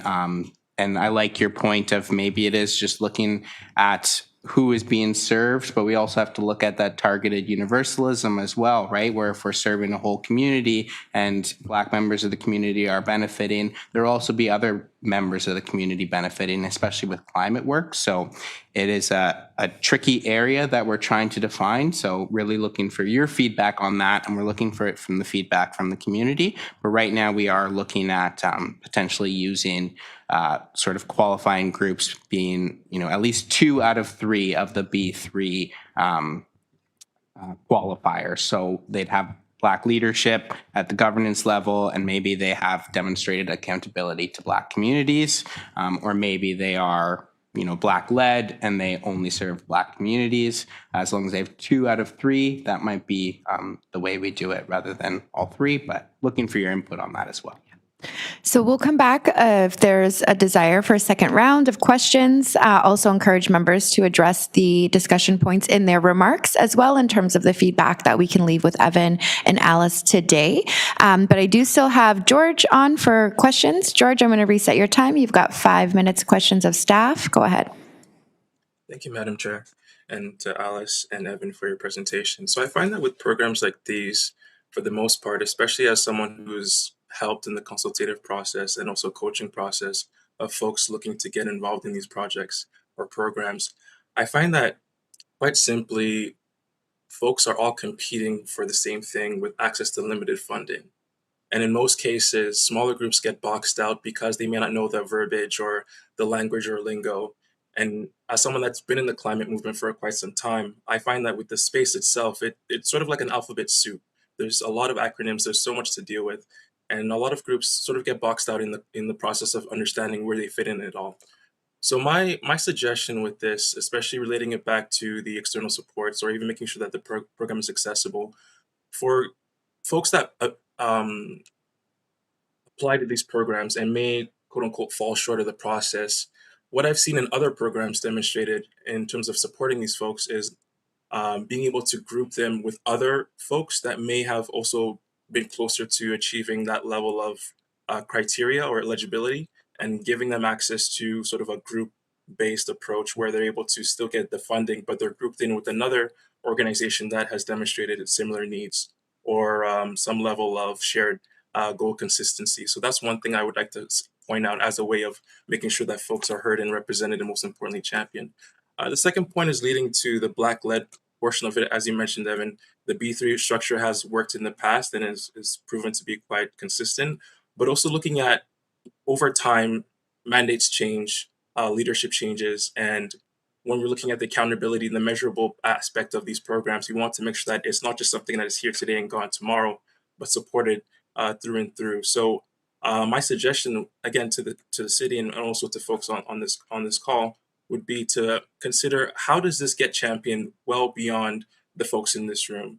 Does it fall by the wayside when the committee sort of reaches this tenure, or is there other measurable impacts or measurable safeguards that are put in place to make sure that the program continues and folks are able to champion it beyond this current state? And then the final thing I would suggest, looking at the community review process, I know for the most part, you're still in this sort of ideation phase. And I love that you mentioned that you're in this space of recognizing, supporting, and resourcing all these aspects of the program and making sure that it's not just the one and done, but a continued process. But I also want to harp on the importance of the continuity, the transparency, and the accountability when it comes to these climate-led projects. And as Waleed said, the consistency of community climate-led solutions, especially understanding that climate justice does not impact us all the same. We're disproportionately impacted, especially as Black communities. So understanding that from that lens, but also understanding the intersectional environmental lens as well of how folks are involved, and understanding how this specific funding can be used, and looking at it from the lens of an intersectional lens, and then beyond just the current 2026. And when we look at the Transform TO project, I may be going off a tangent here, so I do apologize. Originally with the SDG goals, the original goal was to reach net zero by 2030.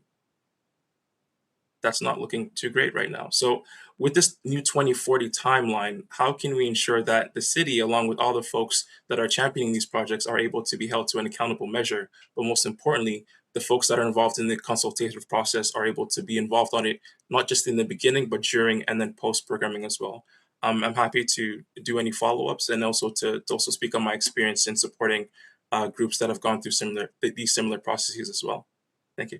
Great, George. Thank you so much. And never apologize for taking your time, especially on a matter that you are passionate about and very much qualified to be contributing.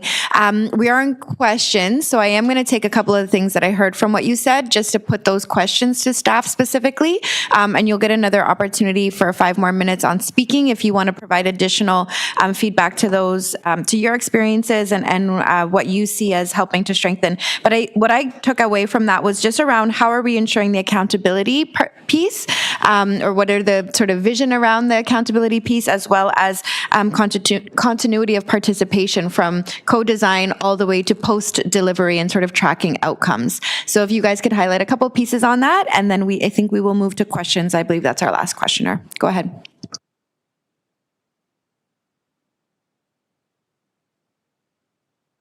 Thank you for summarizing those questions for us, Chair, and thank you for those comments. I'm very much looking forward to learning more.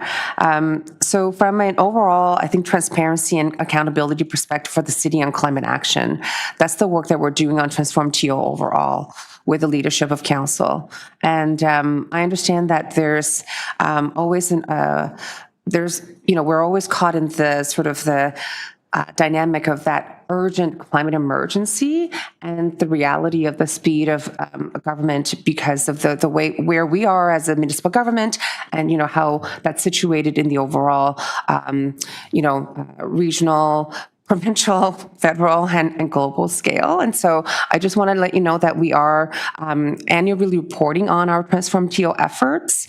That's very concrete both to the corporation as well as community. And this work will be part of that reporting back as well. So that's part of our accountability and transparency.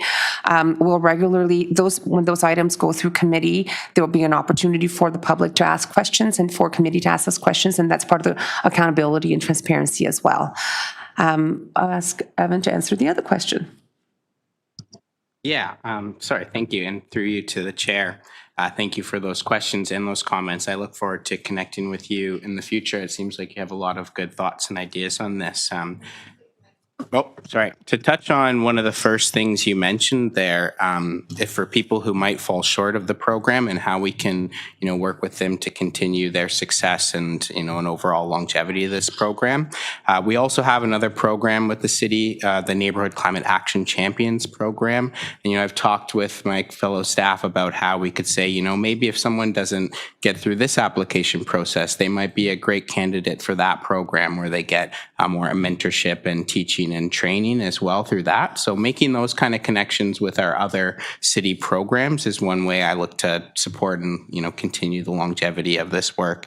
And, for me, future success of this program is really going to look like a trusted funding mechanism and program where people know that they can come to me for support. They can use this program to connect with other like-minded individuals, people who are also working with this field, so that it can grow in its scale and its impact over time. That it's not just a tiny one-off kind of grant thing, but it's a larger program that's going to hopefully, influence broader equity-based grant-making policies through the city, maybe for practices in the city one day by, just growing that understanding and vision and representation of Black leadership in this field.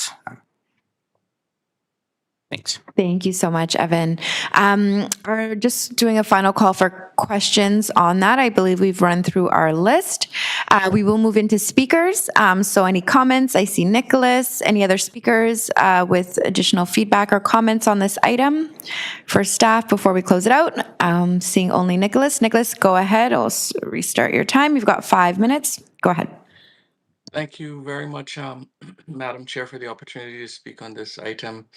Once more, I'd like to thank the staff for the presentation on this Black-led Climate Action Grants Program and the work being done to advance this initiative. I also want to acknowledge the City of Toronto as it continues to demonstrate important leadership on climate justice and equity policy under the leadership, as we now know her as Mayor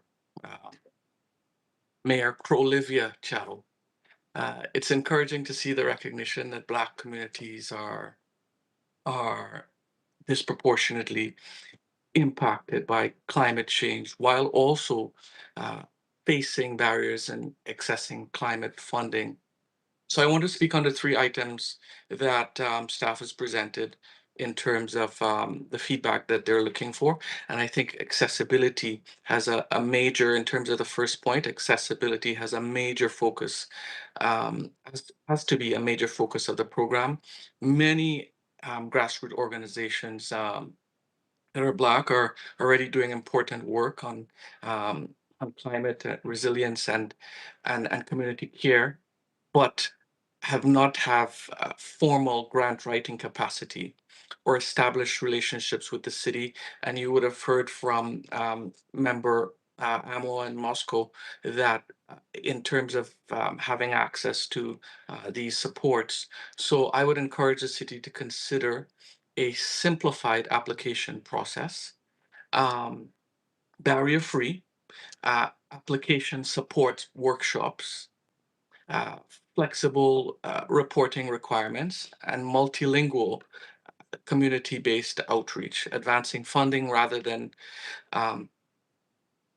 in terms of how funding is dispersed.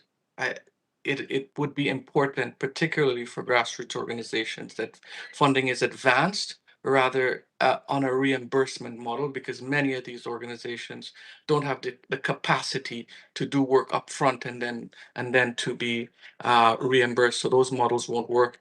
And also dedicated supports for smaller grassroots organizations and youth-led initiatives. I also think it's important to recognize that climate action in Black communities may look different, as you would have heard here today, and and I'm happy to see that some of the points in the presentation included food insecurity, housing, employment, mental health. I'm very pleased to see that you're looking at all these different areas.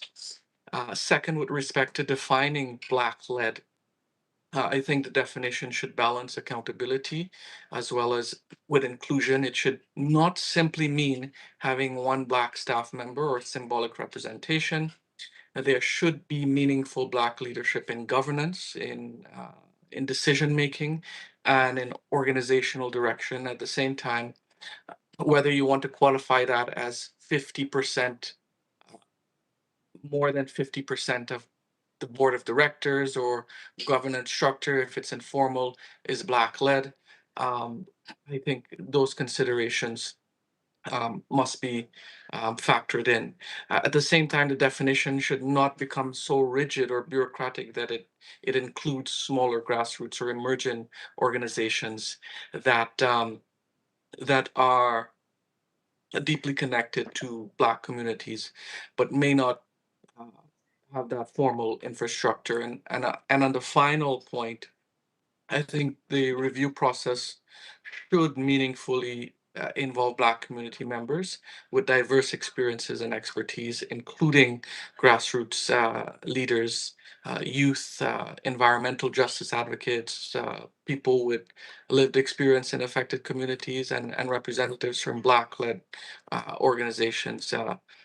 The process should also prioritize transparency, conflict of interest safeguards, and equitable representation across Toronto's diverse communities. And I would finally like to encourage the city to think about sustainability. One-time grants can support strong projects, but the long-term impact often requires sustained investment, trust building, and long-term relationship building with Black communities. And remember, these issues did not happen over 1 or 2 years. These issues have happened to our communities over a very long period of time. So the solutions must be over an equally long period of time. Thank you very much, Madam Chair.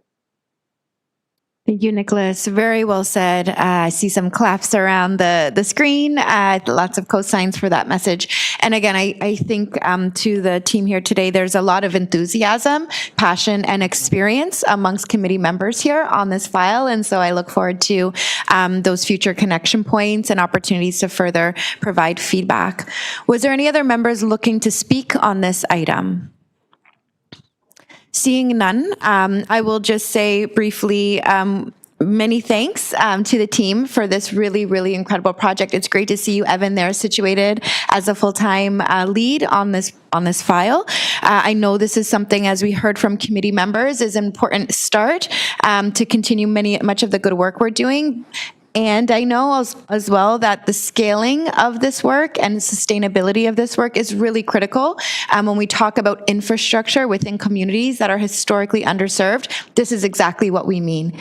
It's tangible takeaways. It's real opportunities to really transform people's, the ways in which people can contribute to our city, and hopefully along the lines of the things that are impacting so many of us, like climate action, food security, and resilience to those ends. So thank you all so very much. Can I have a motion? Sorry, yep, and I just need, if we could have everyone's camera on. Folks, we do have bare quorum, so just on voting, we do need to have everybody on. Makiba, if you could throw your camera on as well. Wonderful, thank you. Can I have a motion to receive this item? Information from Kathy, thank you. All in favor? That carries. Thank you so much. Members, as I mentioned, we do have bare quorum, and we do have to try to complete our agenda by noon, which I think will be fine to do. We only have 2 more items, so I think we're in in good shape.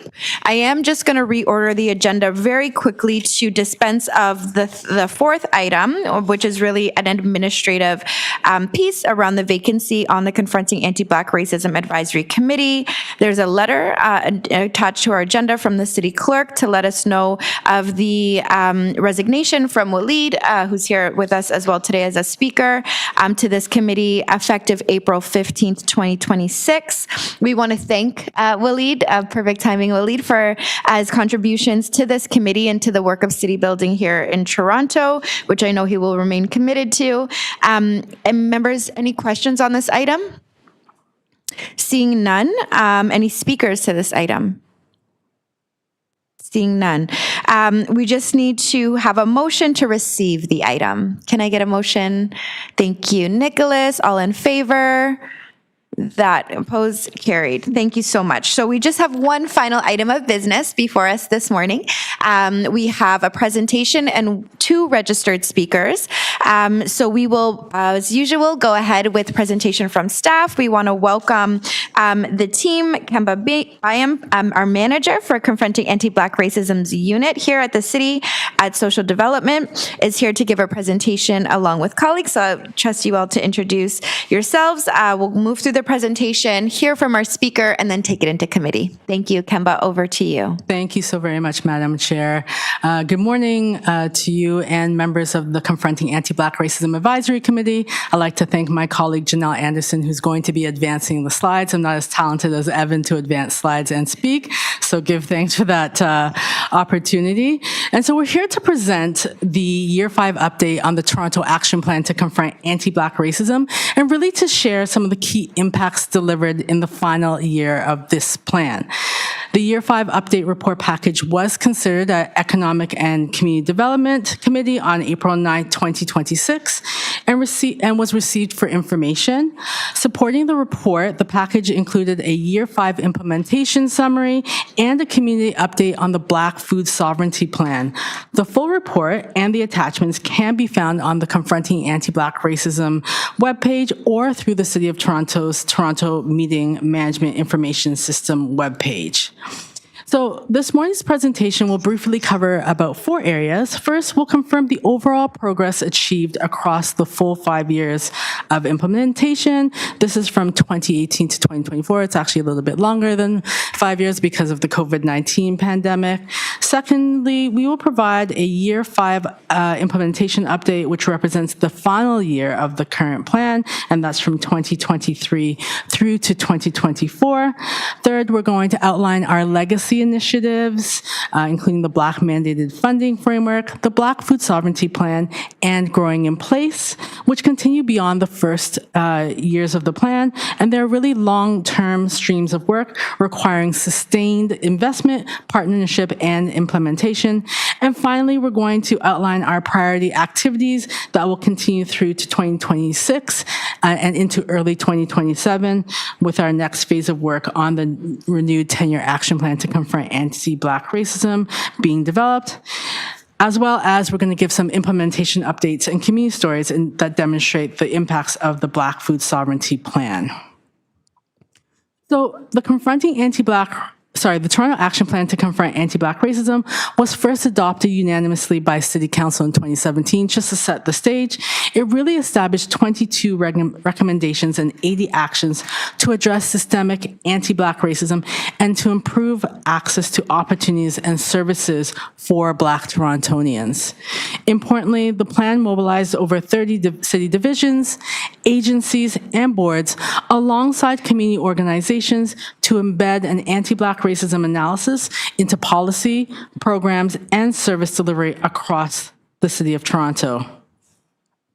So over the tenure of the plan, it really delivered 2 important shifts. First, it started shifting the city internally, building the mechanisms for anti-Black racism analysis, including training, not just for staff, but members of council and their staff as well too, really changing how decisions are made and strengthening capacity across divisions and our partners.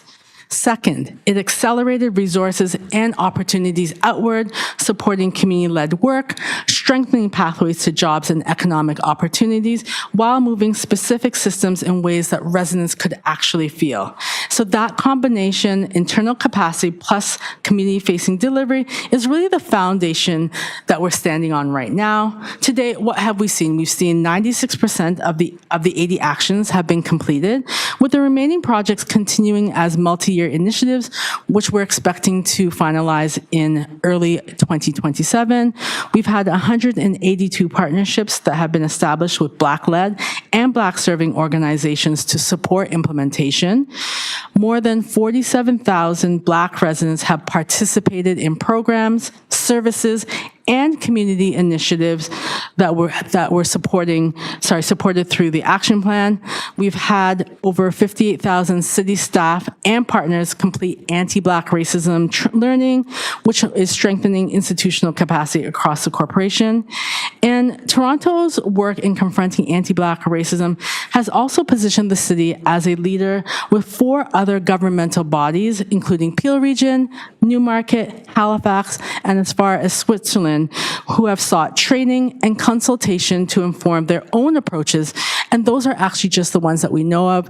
Those of you who follow our work know that there is access to our work online that is open source. So we know that we assume that there are a lot of other governments and organizations using our work. And so lastly, I would be remiss if we didn't talk about the important part of the action plan's impact has been the establishment of this committee, recognized as the first race-based council advisory body in Canada. We want to recognize Councillor Thompson's leadership that was integral to the development of the advisory body and to serving the committee's first chair. And of course, we're thankful for Councillor Moyes and Deputy Mayor Morley's work here too. Within its first 8 months, the CABRAC developed an ambitious work plan and directly engaged the city's most senior leadership, including the mayor, the city manager, the city treasurer, and federal and provincial anti-racism bodies. The CABRAC provided critical input into major citywide initiatives, such as the Digital Infrastructure Plan, Housing TO, the Official Plan Review, and the Little Jamaica Initiative. Beyond advice, the committee pushes for structural interventions, including advancing Black-led affordable housing and convening intergovernmental tables to coordinate employment and health responses, especially as it did during the COVID-19 pandemic, which really helped to shape recovery approaches for Black and Indigenous communities.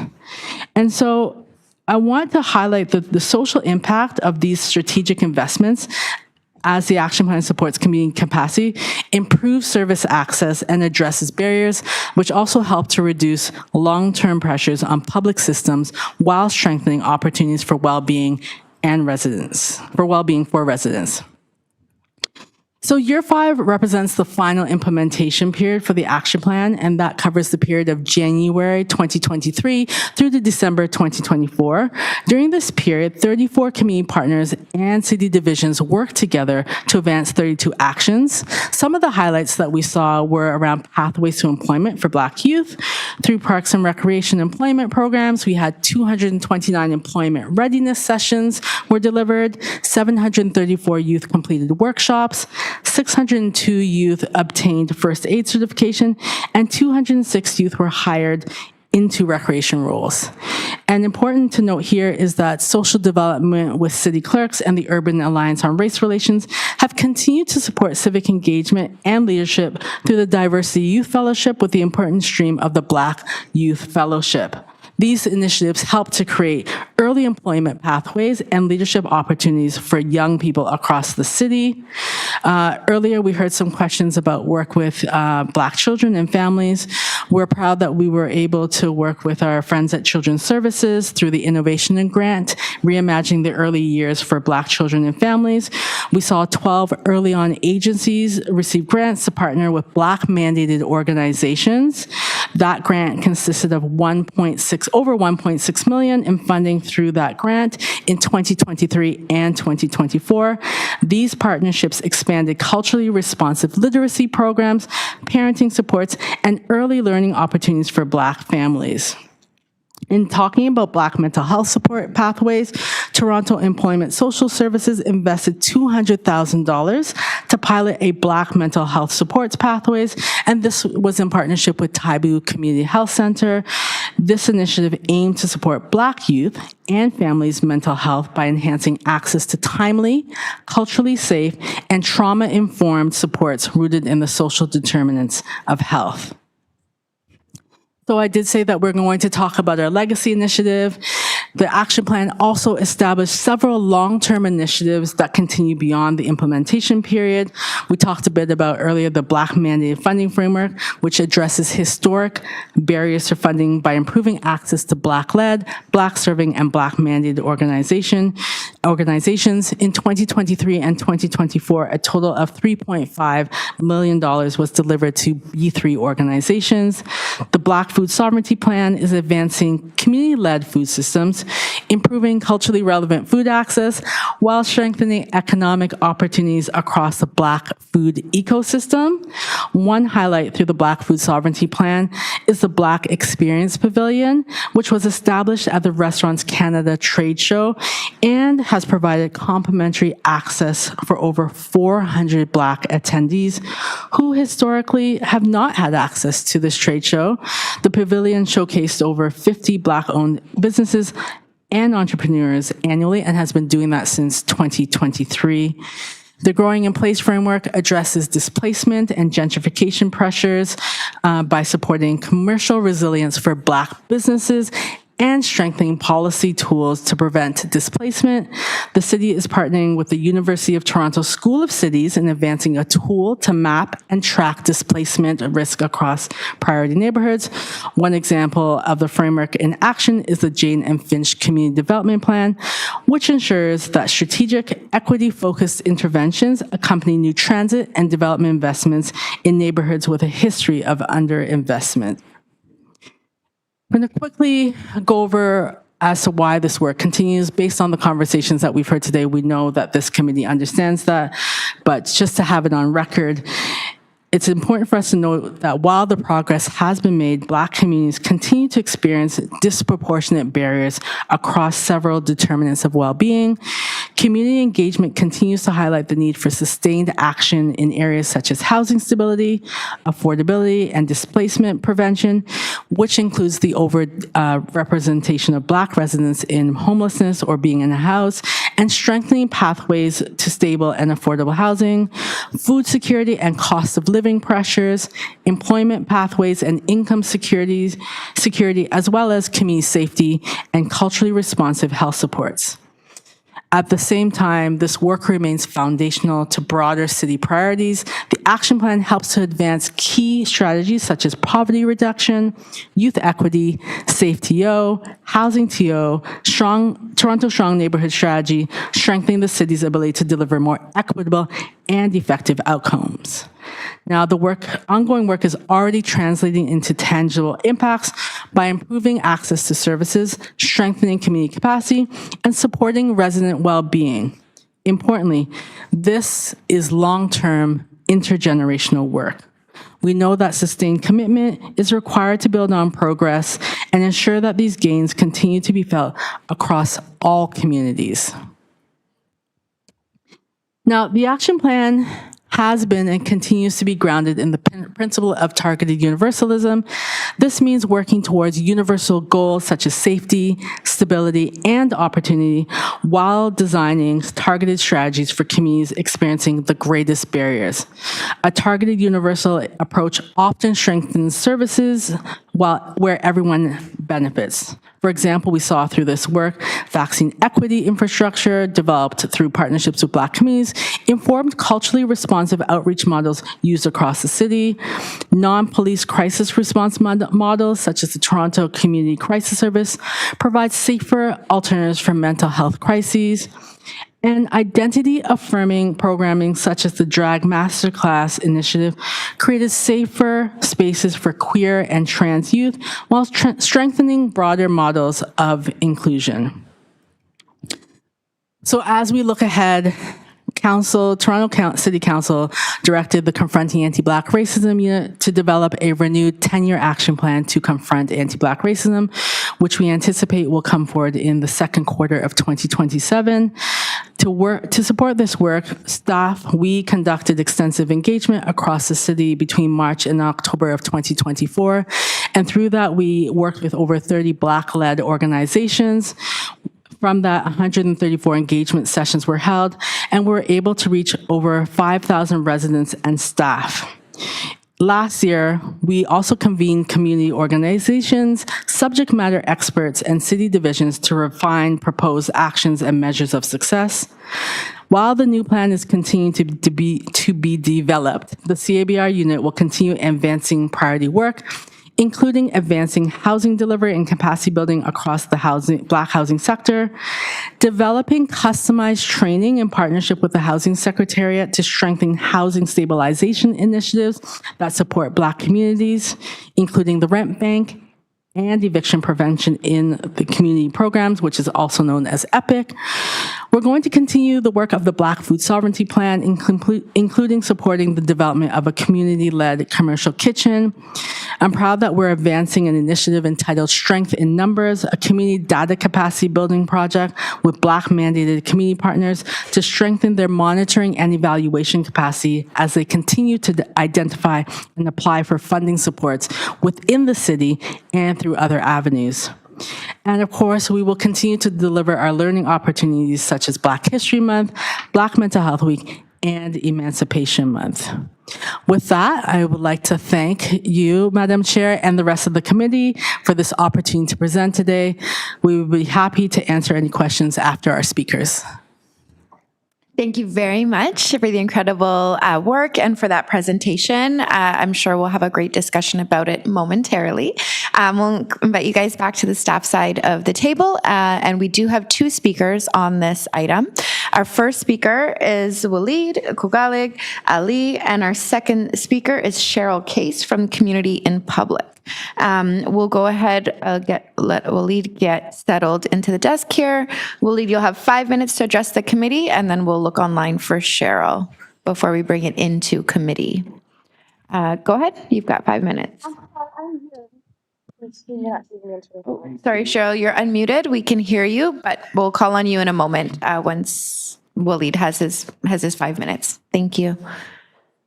Thank you, Deputy Mayor Amber Moldy and members of the committee. I want to, first of all, acknowledge the great presentation that was just made. So thank you. Thank you to our amazing CABRAC unit, the amazing hardworking staff. It's been an honor serving on this committee, knowing that we have some amazing city staff that actually care about addressing anti-Black racism. So thank you. And I just want to acknowledge the significance of this report and the work that has brought it to this point.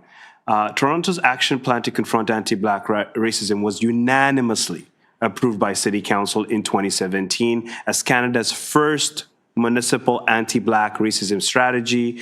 It sets out 22 recommendations and 80 actions across 5 areas and established a dedicated staff unit in social development to support the implementation. And we also have an amazing accountability office as well. That history matters. It reflects years of advocacy by Black communities, families, elders, youth, workers, researchers, and community leaders who insist that anti-Black racism is not accidental or isolated. It is systemic, and it requires a systemic response. The Year 5 update shows important milestones. It identifies progress through the Black mandated funding framework, the Toronto Black Food Sovereignty Plan, the Growing in Place initiative, culturally responsive early years programming, youth supports, employment initiatives, community economic development, cultural, arts, community spaces, and social infrastructure. The report also notes approximately $14.5 million per year in actual investments across 2023 and 2024, supporting work across multiple divisions and agencies. These investments matter. They represent institutional recognition that Black communities require not only symbolic commitments, but targeted resources, culturally responsive services, and sustained infrastructure. But the report also makes something else very clear. The work is not complete. The city itself acknowledges that Black Torontonians continue to experience disproportionate outcomes across key determinants of well-being, and that systemic inequities cannot be resolved with a single planning cycle. The report states that the next phase must move from foundational capacity building towards deeper, measurable systems change with clearer outcomes, defined roles across divisions, and strengthened accountability. That must be the central lesson of year 5. From my experience at CABRAC, one of the most important learnings is that anti-Black racism cannot be addressed through isolated programs alone. We need governance. We need implementation. We need evidence. We need public reporting. We need intergovernmental collaboration. And we need the lived experiences of Black communities to shape priorities before decisions are finalized, not after. Important point. CABRAC's mandate is not ceremonial. This committee exists to advise City Council and serve as a convening table on intergovernmental and institutional work related to anti-Black racism in sectors including education, child welfare, policing and justice, housing and employment. These are areas where the city cannot act alone, but also cannot remain silent. An evidence-based approach is essential. That means collecting and using disaggregated race-based data across city programs and services. It means tracking who benefits, who's left out, what outcomes are changing, and where disparities persist. It means moving beyond activity counts and measuring whether Black residents are safer, healthier, better housed, better employed, better served, and more able to participate in civic life. Evidence must include numbers, but it must also include community knowledge. The lived experiences of Black residents is evidence. The testimony of tenants facing evictions is evidence. The experience of Black youth navigating schools, policing, recreation, employment, and public space is evidence. The voice of Black parents, elders, newcomers, Francophone communities, Afro-Indigenous communities, Black to SLGBTQ+ residents, people with disabilities, and people experiencing homelessness must be part of how the city defines success. This is especially urgent when we consider the recommendations of the Ontario Human Rights Commission. I'm not going to talk about the from impact and action because I have very little time, and I know there's over 100 recommendations. But what I want to emphasize is we need a clear public accountability framework with measurable outcomes, timelines, responsible divisions, and annual reporting to CABRAC and Council. Second, stronger use of disaggregated race-based data across housing, employment, recreation, public health, community safety, child welfare, and city-funded programs. Thirdly, a formal intergovernmental strategy to address anti-Black racism in areas where city outcomes depend on provincial, federal, and institutional partners. Fourthly, explicit alignment with the recommendations by the Ontario Human Rights Commission on anti-Black racism in policing, including race-based data, transparency, accountability, civilian-led crisis response, and meaningful community oversight. Thanks, Waleed. I'm just going to ask you to wrap up. I'll give you 20 more seconds. So I'll wrap up by saying this. It's a very big topic. I know it's very hard to put in 5 minutes, but I want to say recognition brought us here. Justice requires accountability, and development requires sustained investment. So I want to thank everyone in the committee, and I hope this work continues in the next cycle of City Council. Thank you so much, Waleed. Any questions for the speaker? Seeing none, thank you again so much for joining us. I'm going to go online. I believe Cheryl.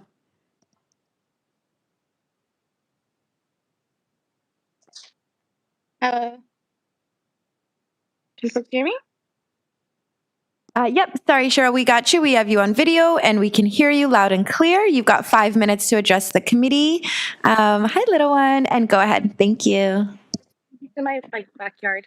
All right, so good afternoon. Confronting Anti-Racism Advisory Committee. My name is Cheryl Case. I'm the founder and executive director of Community and Public, formerly known as CP Planning. I'm also a resident and community organizer in the Little Jamaica neighborhood. I want to begin by thanking the committee and the Confronting Anti-Racism Unit for your continued leadership. In particular, I want to recognize CABRAC's recommendations that the city allocate funding to support resident-governed, community-led planning. That recommendation is incredibly important. Community-led planning isn't an optional add-on to city planning. in neighborhoods where Black communities are facing displacement, cultural erasure, housing instability, and exclusion from decision-making, community-led planning is a necessary condition for equity, accountability, and effective implementation. As the city prepares the renewed 10-year action plan to confront anti-racism, I'm asking that community planning be explicitly advanced, funded, and scaled as part of that plan. This means resourcing Black residents, tenant organizers, local businesses, cultural leaders, and community organizations to participate in planning processes, not as consultees, but as partners with real influence over scope, process, priorities, implementation, and accountability. I'm raising an example of in my neighborhood in Little Jamaica as why this is urgently needed. On April 14, 2026, Planning and Housing Committee directed the Executive Director of Development Review as part of upcoming stakeholder and community consultations to establish a stakeholder advisory committee for the Little Jamaica Planning Framework. The motion stated that the committee should support the delivery of a final framework that is culturally responsive and reflects principles of shared understanding, boundaries, and the boundary of Little Jamaica community. Community members understood that this meant that the stakeholder advisory committee would be established early enough to help shape the process, the engagement approach, and the study boundary. Who's invited to participate, how displacement is addressed, and how the framework responds to anti-racism and housing instability, including implementing the right to remain, and the concept that folks in the neighborhood should not be displaced from the neighborhood. Instead, Development Review has continued to advance engagement before establishing the committee. Community members have been told the committee may only be established in the fall, with the final report being expected to be released that same fall. Staff has also described the committee's role as reviewing or validating the work already shaped by staff and their interpretation of feedback from the engagement process over the summer. That is a core issue. A committee created at the end of a process cannot meaningfully guide that process. And so this is especially concerning because community members have repeatedly flagged that the proposed planning framework boundary significantly reduces the area understood by the community as Little Jamaica. The proposed boundary excludes areas facing serious housing precarity. Notably, the Ombudsman wrote a report about a rooming house that the city left 6 Black men without housing, without water, heat, or electricity for 6 months. And this is brought to the attention of staff. Development Review has been advised that continuing with this proposed boundary and engagement sequence of having the advisory committee at the end of their process may have human rights implications, particularly for Black renters and other marginalized renters at risk of displacement. After those concerns were raised and after requests were made to meet with community representatives and a representative of Little Jamaica's counselor's office to discuss alignment with the Planning and Housing Committee's direction, Development Review management responded that staff are not, and I quote, are not scheduling additional meetings on this topic or preparing separate written summaries in advance of planned applications that they have as listed on the website. The response is the reason I'm asking for CABREC's advice today.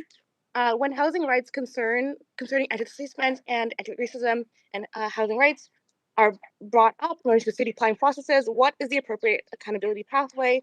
Who has authority to decline or indefinitely delay a meeting request to discuss compliance with council or community direction? And how should community members proceed when a division continues engagement after being told that a process may reproduce harm? So in the renewal of the 10-year action plan, I ask that there be explicit commitment to scale funding for community planning. And then also I ask that CABREC Little Jamaica should not be having to commit to such levels of effort. In this neighborhood, I have funding to engage in community planning, but most neighborhoods do not. I would love to understand, how can a staff person deny a meeting and, raising the fact of community planning as a really important tool for for accountability and alignment with community needs. Thank you. Thank you so much, Cheryl. I really appreciate that. Any questions for the speaker? I will put your question to staff, Cheryl, and hopefully we can get that answered for you. Members, we are in the home stretch. We're going to take this into committee. If I could just ask folks to throw their cameras on. to ensure we have quorum. We will try to get everybody on their way as soon as we can, but we do need to make sure that we have quorum in order to proceed with our business. So thank you for throwing cameras on. We are going to take it into committee for questions of staff on this item. Can I see a show of hands? We're just one person short of quorum. Apologies, everyone. We will give it a moment. I know our clerks have reached out to a couple of members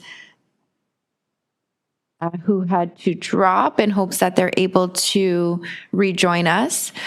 So we will give it a moment.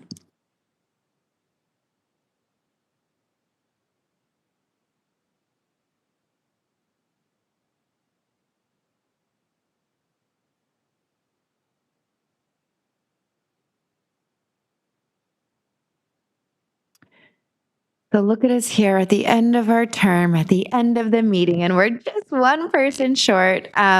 We do, unfortunately, colleagues, we are not able to proceed in the absence of quorum.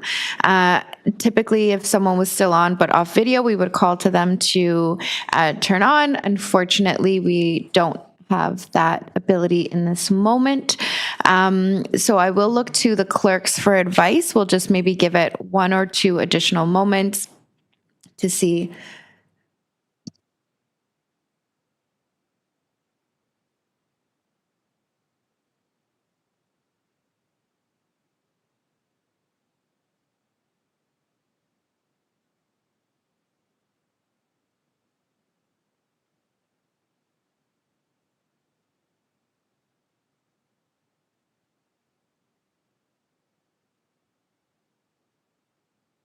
Thanks for your patience, everyone. It sounds like we may have a member who can call in to help us get to quorum. That way we can proceed through questions of staff, any speakers on the item, and then move to a vote. So we'll just give that a moment. Hopefully they will be connecting in. And just in terms of questions on this item, the action plan to confronting anti-Black racism year 5 update report. Amongst members on the screen, are there folks with questions of staff? I see Kathy. And there's Rosemary and Nicholas. Wonderful. Yes, I'm in the meeting. Fantastic. Thank you so much, Rosemary. Welcome and great to see you. We are just in committee on the 3rd item of the agenda, which is the action plan to confronting anti-Black racism, the year 5 update report. We're going to move to questions and then speakers. Please do feel free to let me know if you'd like to ask any questions or speak on this item. And for now, we'll go to Kathy. Kathy, jump on in. You've got 5 minutes. Thank you, Madam Chair, for acknowledging me to speak. And thank you to the committee and staff for putting together this summary highlight report. It is nice to see, at least for the time for which I've been on this committee, that so many different things have been accomplished, and just to kind of see it all in one space. And so I really appreciate, and it's been acknowledged that this is really important work, but it's important work that continues. And so I did have a few questions in regards to the presentation, and one has to do with, well, both questions have to do with the legacy initiatives, which are have been sustaining and ongoing. And I notice in the highlights under the Black mandated funding framework that there are some highlights for 2023 and 2024, but nothing for 2024 and 2025. And so I don't know if that work has ended or whether it's continuing, and are there not some highlights for work and activities and things that have been accomplished during the 2025-2026 timeframe. And then for the Black food sovereignty, and I was happy to see later on in the presentation some discussion about the Black-led community-led commercial kitchen. But what is highlighted here is more, at least for me, a recognition of some good work that's done in terms of support for Black business than for Black food sovereignty. And so wondering, what work has been accomplished that can be highlighted in terms of actually maybe there's black-led farms, urban farming, or perhaps some other kind of project that can be highlighted that actually addresses food insecurity and food sovereignty. So those are my two questions. Through the chair, thank you so very much for the questions, Elder Kathy. So just to speak to specifically first your question around the Black mandated funding framework. So this report, the Year 5 report, was focused on the last years of the action plan, meaning 2023 to 2024. We are still working on the movement with the Black Mandate Funding Framework for 2025, so we're still wrapping that up.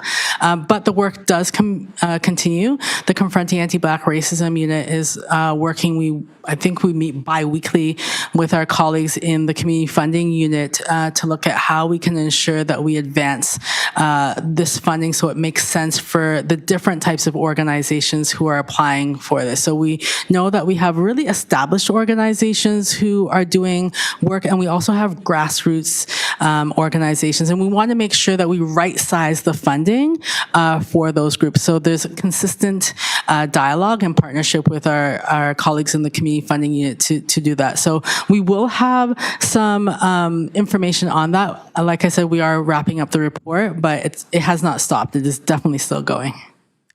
And your second question was around the Black food sovereignty work, specifically around the work that we're doing around farming. Sorry, can you just repeat? Well, yes, in terms of the work that's being done to improve food sovereignty. And so the highlighted example for me represents more about support for Black food industry or for restaurants, but that does not to me necessarily improve food sovereignty or access to food or food security. And so what has been done in relationship to improving food security and food sovereignty? Thanks so very much for restating your question. So first, I want to also share that we do have a Black Food Sovereignty Advisory Circle who we work with. In 2024 specifically, we partnered with Black Creek Community Farm to advance $20,000 in funding to operate a market garden. And that really encouraged newcomer growers to participate in our Black food sovereignty work. This produced culturally familiar crops and was also sold through local channels. We also continue to support African Food Basket, which is the grounding organization, a community organization in Black food sovereignty in Toronto, with food baskets for families, and those monies looked at $20,000. We also, in 2022, provided micro grants for immediate food access. This provided market supports to vendors, and we also looked at providing, when I say we, I mean the Confronting Anti-Black Racism Unit, provided $10,000 grants to deliver immediate security in the form of food baskets and food delivery, and this was used to stabilize markets in Little Jamaica, and as well as purchase food storage infrastructure to expand access to culturally relevant foods. In addition to the Black Food Sovereignty Advisory Circle, as members know, we have a Partnership and Accountability Circle.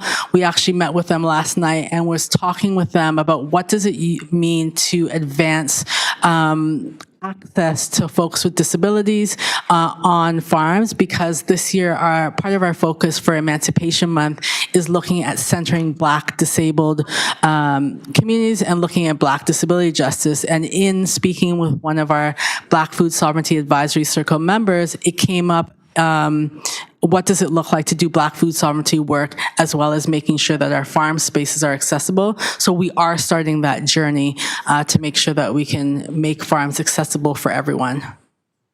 Thank you so much, Kemba. Thank you, Kathy. I appreciate those great questions and insights. Next on the list, I have Nicholas for questions of staff, 5 minutes. Is there anybody else online with questions of staff? I see Makiba. Okay, great. Thanks. Go ahead, Nicholas. And Queen, go ahead. Thank you very much, Madam Chair. I would like to take this opportunity to thank the staff in this unit and in the CABRAC unit for really, particularly under the leadership of Kemba Bayan, for your continued work and the work that's being done to advance the Toronto Action Plan. And I feel really proud as a Torontonian that that we were the first municipality to launch a dedicated program towards confronting anti-Black racism, and that really sets us apart from the rest of municipalities across the country. Uh, the report highlights some initiatives that I thought was really helpful and important, including the Black mandated funding framework, the Black food sovereignty work, and the growing um, in place, the growing in place framework focused on displacement and housing disabilities in Black communities. So these initiatives, thank you so much for leading and playing an important role in advancing these initiatives on behalf of the city and the people of Toronto. It is well received. My first question is with regards to the measurement of this success, because quite a bit has been done and want to ensure that it is being measured. So as the city prepares to with regards to a renewed 10-year plan, how will the city how will success, or how has success been measured in a meaningful way for Black communities beyond the numbers and programs that we've seen? For example, how will the city evaluate whether these initiatives are actually improving long-term outcomes in areas like housing, stability, food security, employment opportunities, mental health, and just overall community well-being? That's my first question. I have another question. I could ask it after we get an answer. Madam Chair, through you. Yes, thank you. Over to staff, and we'll go to your second question. Go ahead, Kemba. Thanks so very much through the chair. And thank you for that question, Nicholas.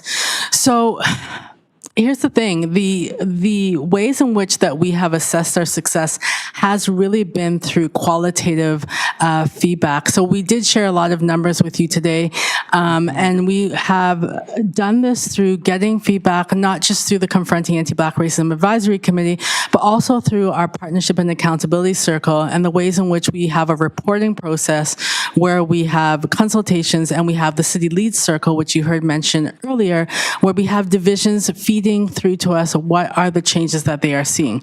However, we understand that it's actually kind of opposite to what you shared. We need more targeted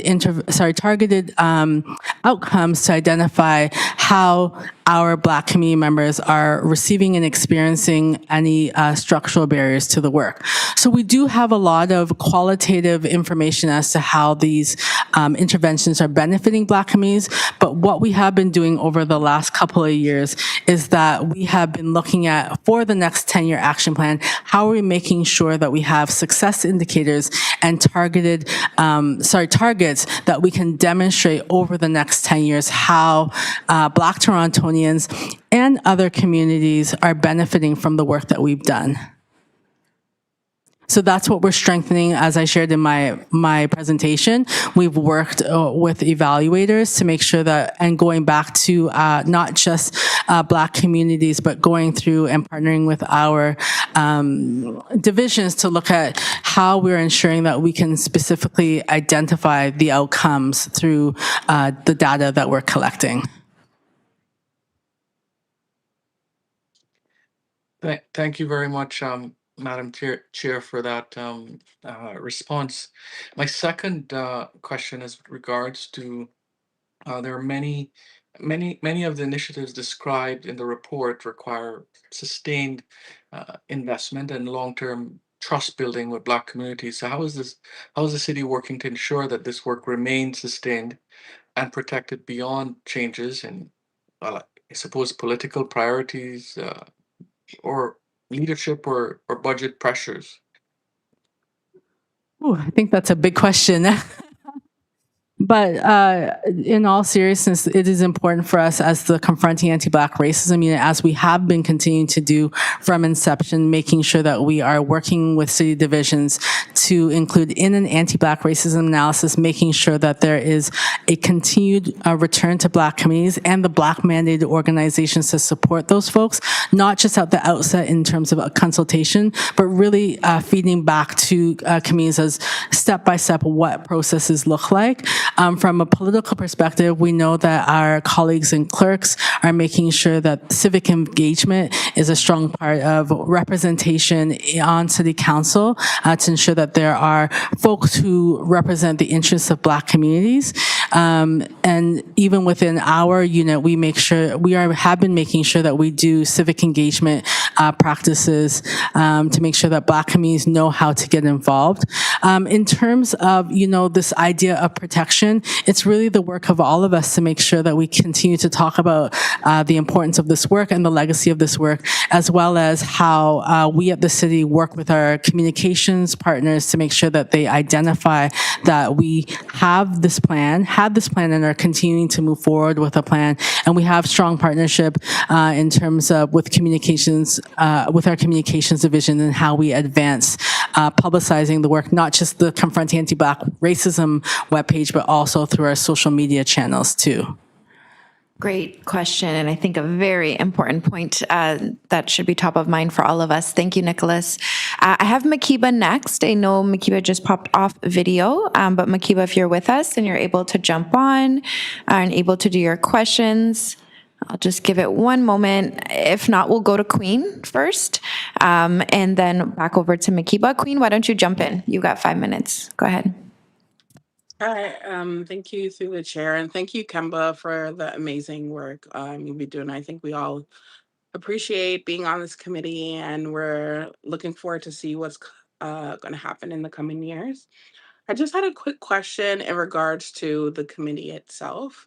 Cheryl brought up a really good point regarding the city coming to us for feedback before it goes through certain channels. And I was wondering if there was any idea of how things like that can be embedded. And also when we pass motions as well, is there or will there be a way for us to be able to track in real time when it's moving through, the city channels? Through the chair, thank you so very much for this question, Queen. So we actually, and I'm really sorry that May is not here. I hope that things go well for her. We actually had a meeting in her capacity as vice chair with May asking this exact question, and we have committed to, at the Confronting Anti-Black Racism Unit, tracking various motions that are brought forth by the committee and seeing where it goes, whether it's to another committee, whether it's advanced to council or referred to staff. So that's something that we're committing to doing. What I will say is that while we can track these items, depending on, what the mandate of the committee is and what makes the most sense in terms of actioning the work, that really is made with our fellow politicians and continuing to have these conversations, ensuring that, we all understand the process, and also knowing that there's, different ways for us to advance the work. So while we will put a motion, support the putting a motion forward, that where it goes to after that, there's a lot of people involved in deciding, does it go to another committee, does it go back to staff, or does it go to council?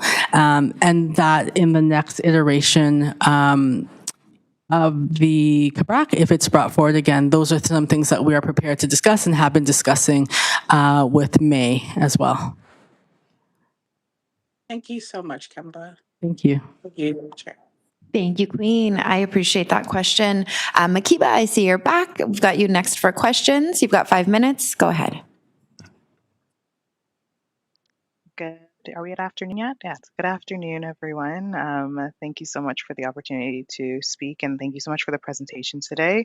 It's fantastic to see the progress that is being made when it comes to the Toronto Action Plan for Confronting Anti-Black Racism.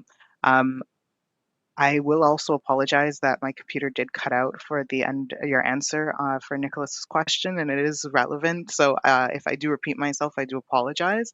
But I think we understand through our conversation here that the conditions of that shape the lives of the Black communities in the city are not static, and I think that was really eloquently highlighted by my fellow committee member Nicholas already. And I appreciate, Kemba, your response in sharing how you would work with the Partnership and Accountability Circle, to make sure that we're engaging with those changes appropriately.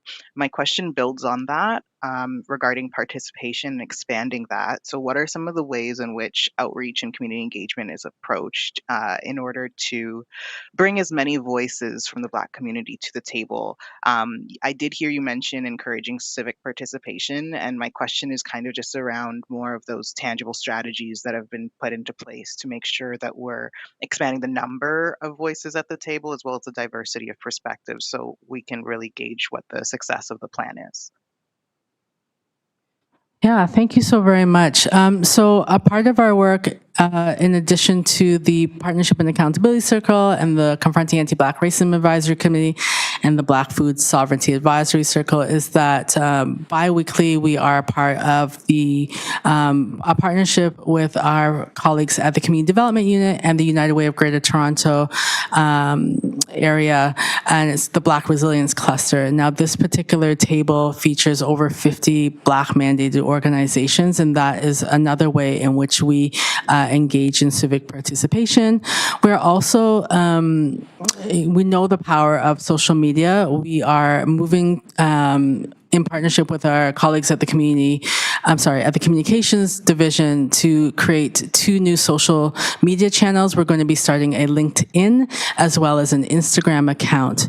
And I think I may have mentioned this earlier. We're going to be ensuring that our Confronting Anti-Black Racism Confronting Anti-Black Racism webpage reflects the work that we are doing.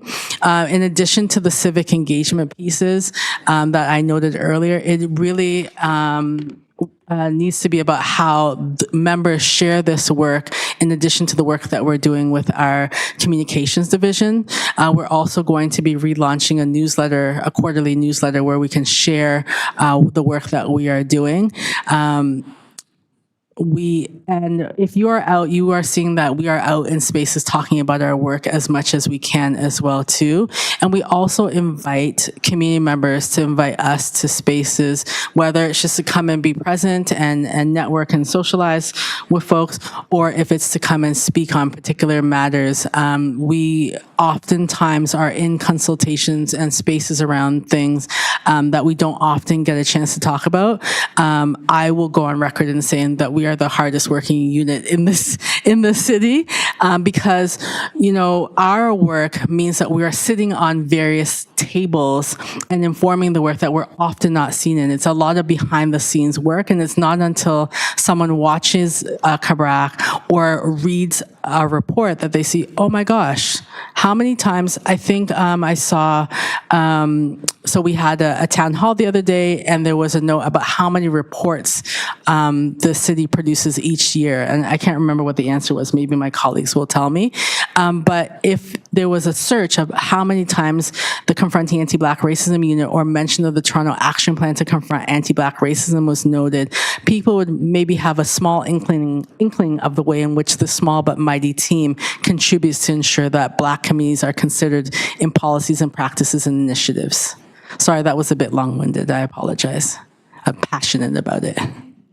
No, thank you so much. And I think that it, I really look forward to seeing all of those things because those sound like amazing initiatives, and it completely answers my question. So thank you. Thanks, Makiba.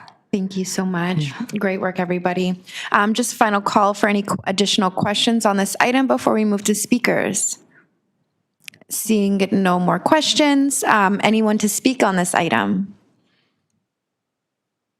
Seeing none, I will say a few words myself.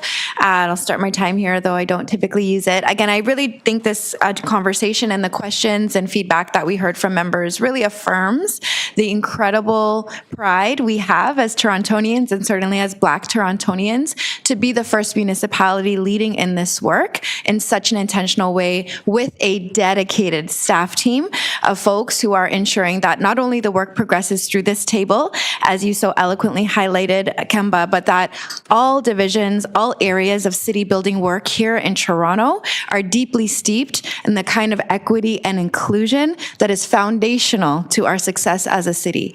And it cannot be understated how important the commitment of all of the members, all of the staff and supporting staff here today continues to be. But when we really think about how do we move from vision and from sentiment to tangible takeaways, to tangible improvements, to measured outcomes, that is the consistent devotion and work and energy that we will all continue to pour into this space. I know members are doing work in their individual communities and in their individual, practices, whether it's schools, churches, otherwise locally, and all of that work matters. And we get to bring it here, make sure that it is understood, valued, and resourced. And that is the work that I know we will continue to commit through this action plan and otherwise. So I want to thank everybody involved for this incredible report, to our council that has already affirmed in, as Waleed highlighted, a full consensus amongst council about the incredible value that this work represents. And I think often in my own journey, when I first came to City Hall, and I was one of very few visible minorities on the second floor around the council chamber, and whenever I'd walk in and see the big blue sign that we have all around our spaces that talks about equity and integrity and respect, and these pieces, we know none of that can be true for all of us without all of us having a seat at the table. And again, I can't underscore the pride I have as not only a Torontonian, but a local leader in this city, in this team, in this work. And what I understand that what was once a vision, it brought us here today, and the vision we continue to have will make sure that the future generations are much further along, and that disproportionate outcomes and impacts that we continue to navigate will be addressed through this work and through this commitment. So that's all for me on speaking remarks. I will leave it there. Again, we have just one more thing to do together as a committee, which is call for a motion to receive this report. As anybody online, Kathy, I see you. Thank you so much. Motion's on the floor to receive the report. All in favor? Show of hands. Any opposed? That carries. Thank you, colleagues. Yep, and I'm just going to also look, colleagues, for a motion to excuse the absences of committee members who are unable to be with us here today. Can I have a motion from the floor to excuse the absences of colleagues not with us? If anybody's able to yep, Queen, I see you. Thank you for that motion. All in favor? Any opposed? That carries. So that is formally and officially our last bit of business together as this committee comes to a close for this term of office. Before we adjourn, I do want to thank members once again for the time, the care, the expertise you've given to this committee and to this city. Thank you as well to staff, to all of the presenters and community members who have supported this work. Importantly, the allies who continue to uphold and stand up to ensure we have this space. We hope members will continue to stay engaged through the upcoming consultations, council processes, and community advocacy. The formal meeting cycle may be ending, but the work, the relationships, and the responsibility to confront anti-Black racism must continue, and I know we will all remain committed to it. That concludes our business for today. Thank you, members, again, and staff and presenters. Our meeting is now adjourned. Have a wonderful, safe summer, everybody. We look forward to seeing you outside in community, enjoying the beautiful summer that is going to be amazing here in Toronto, and look forward to our continued work together. Take good care. Thanks, everybody. Take care, everyone.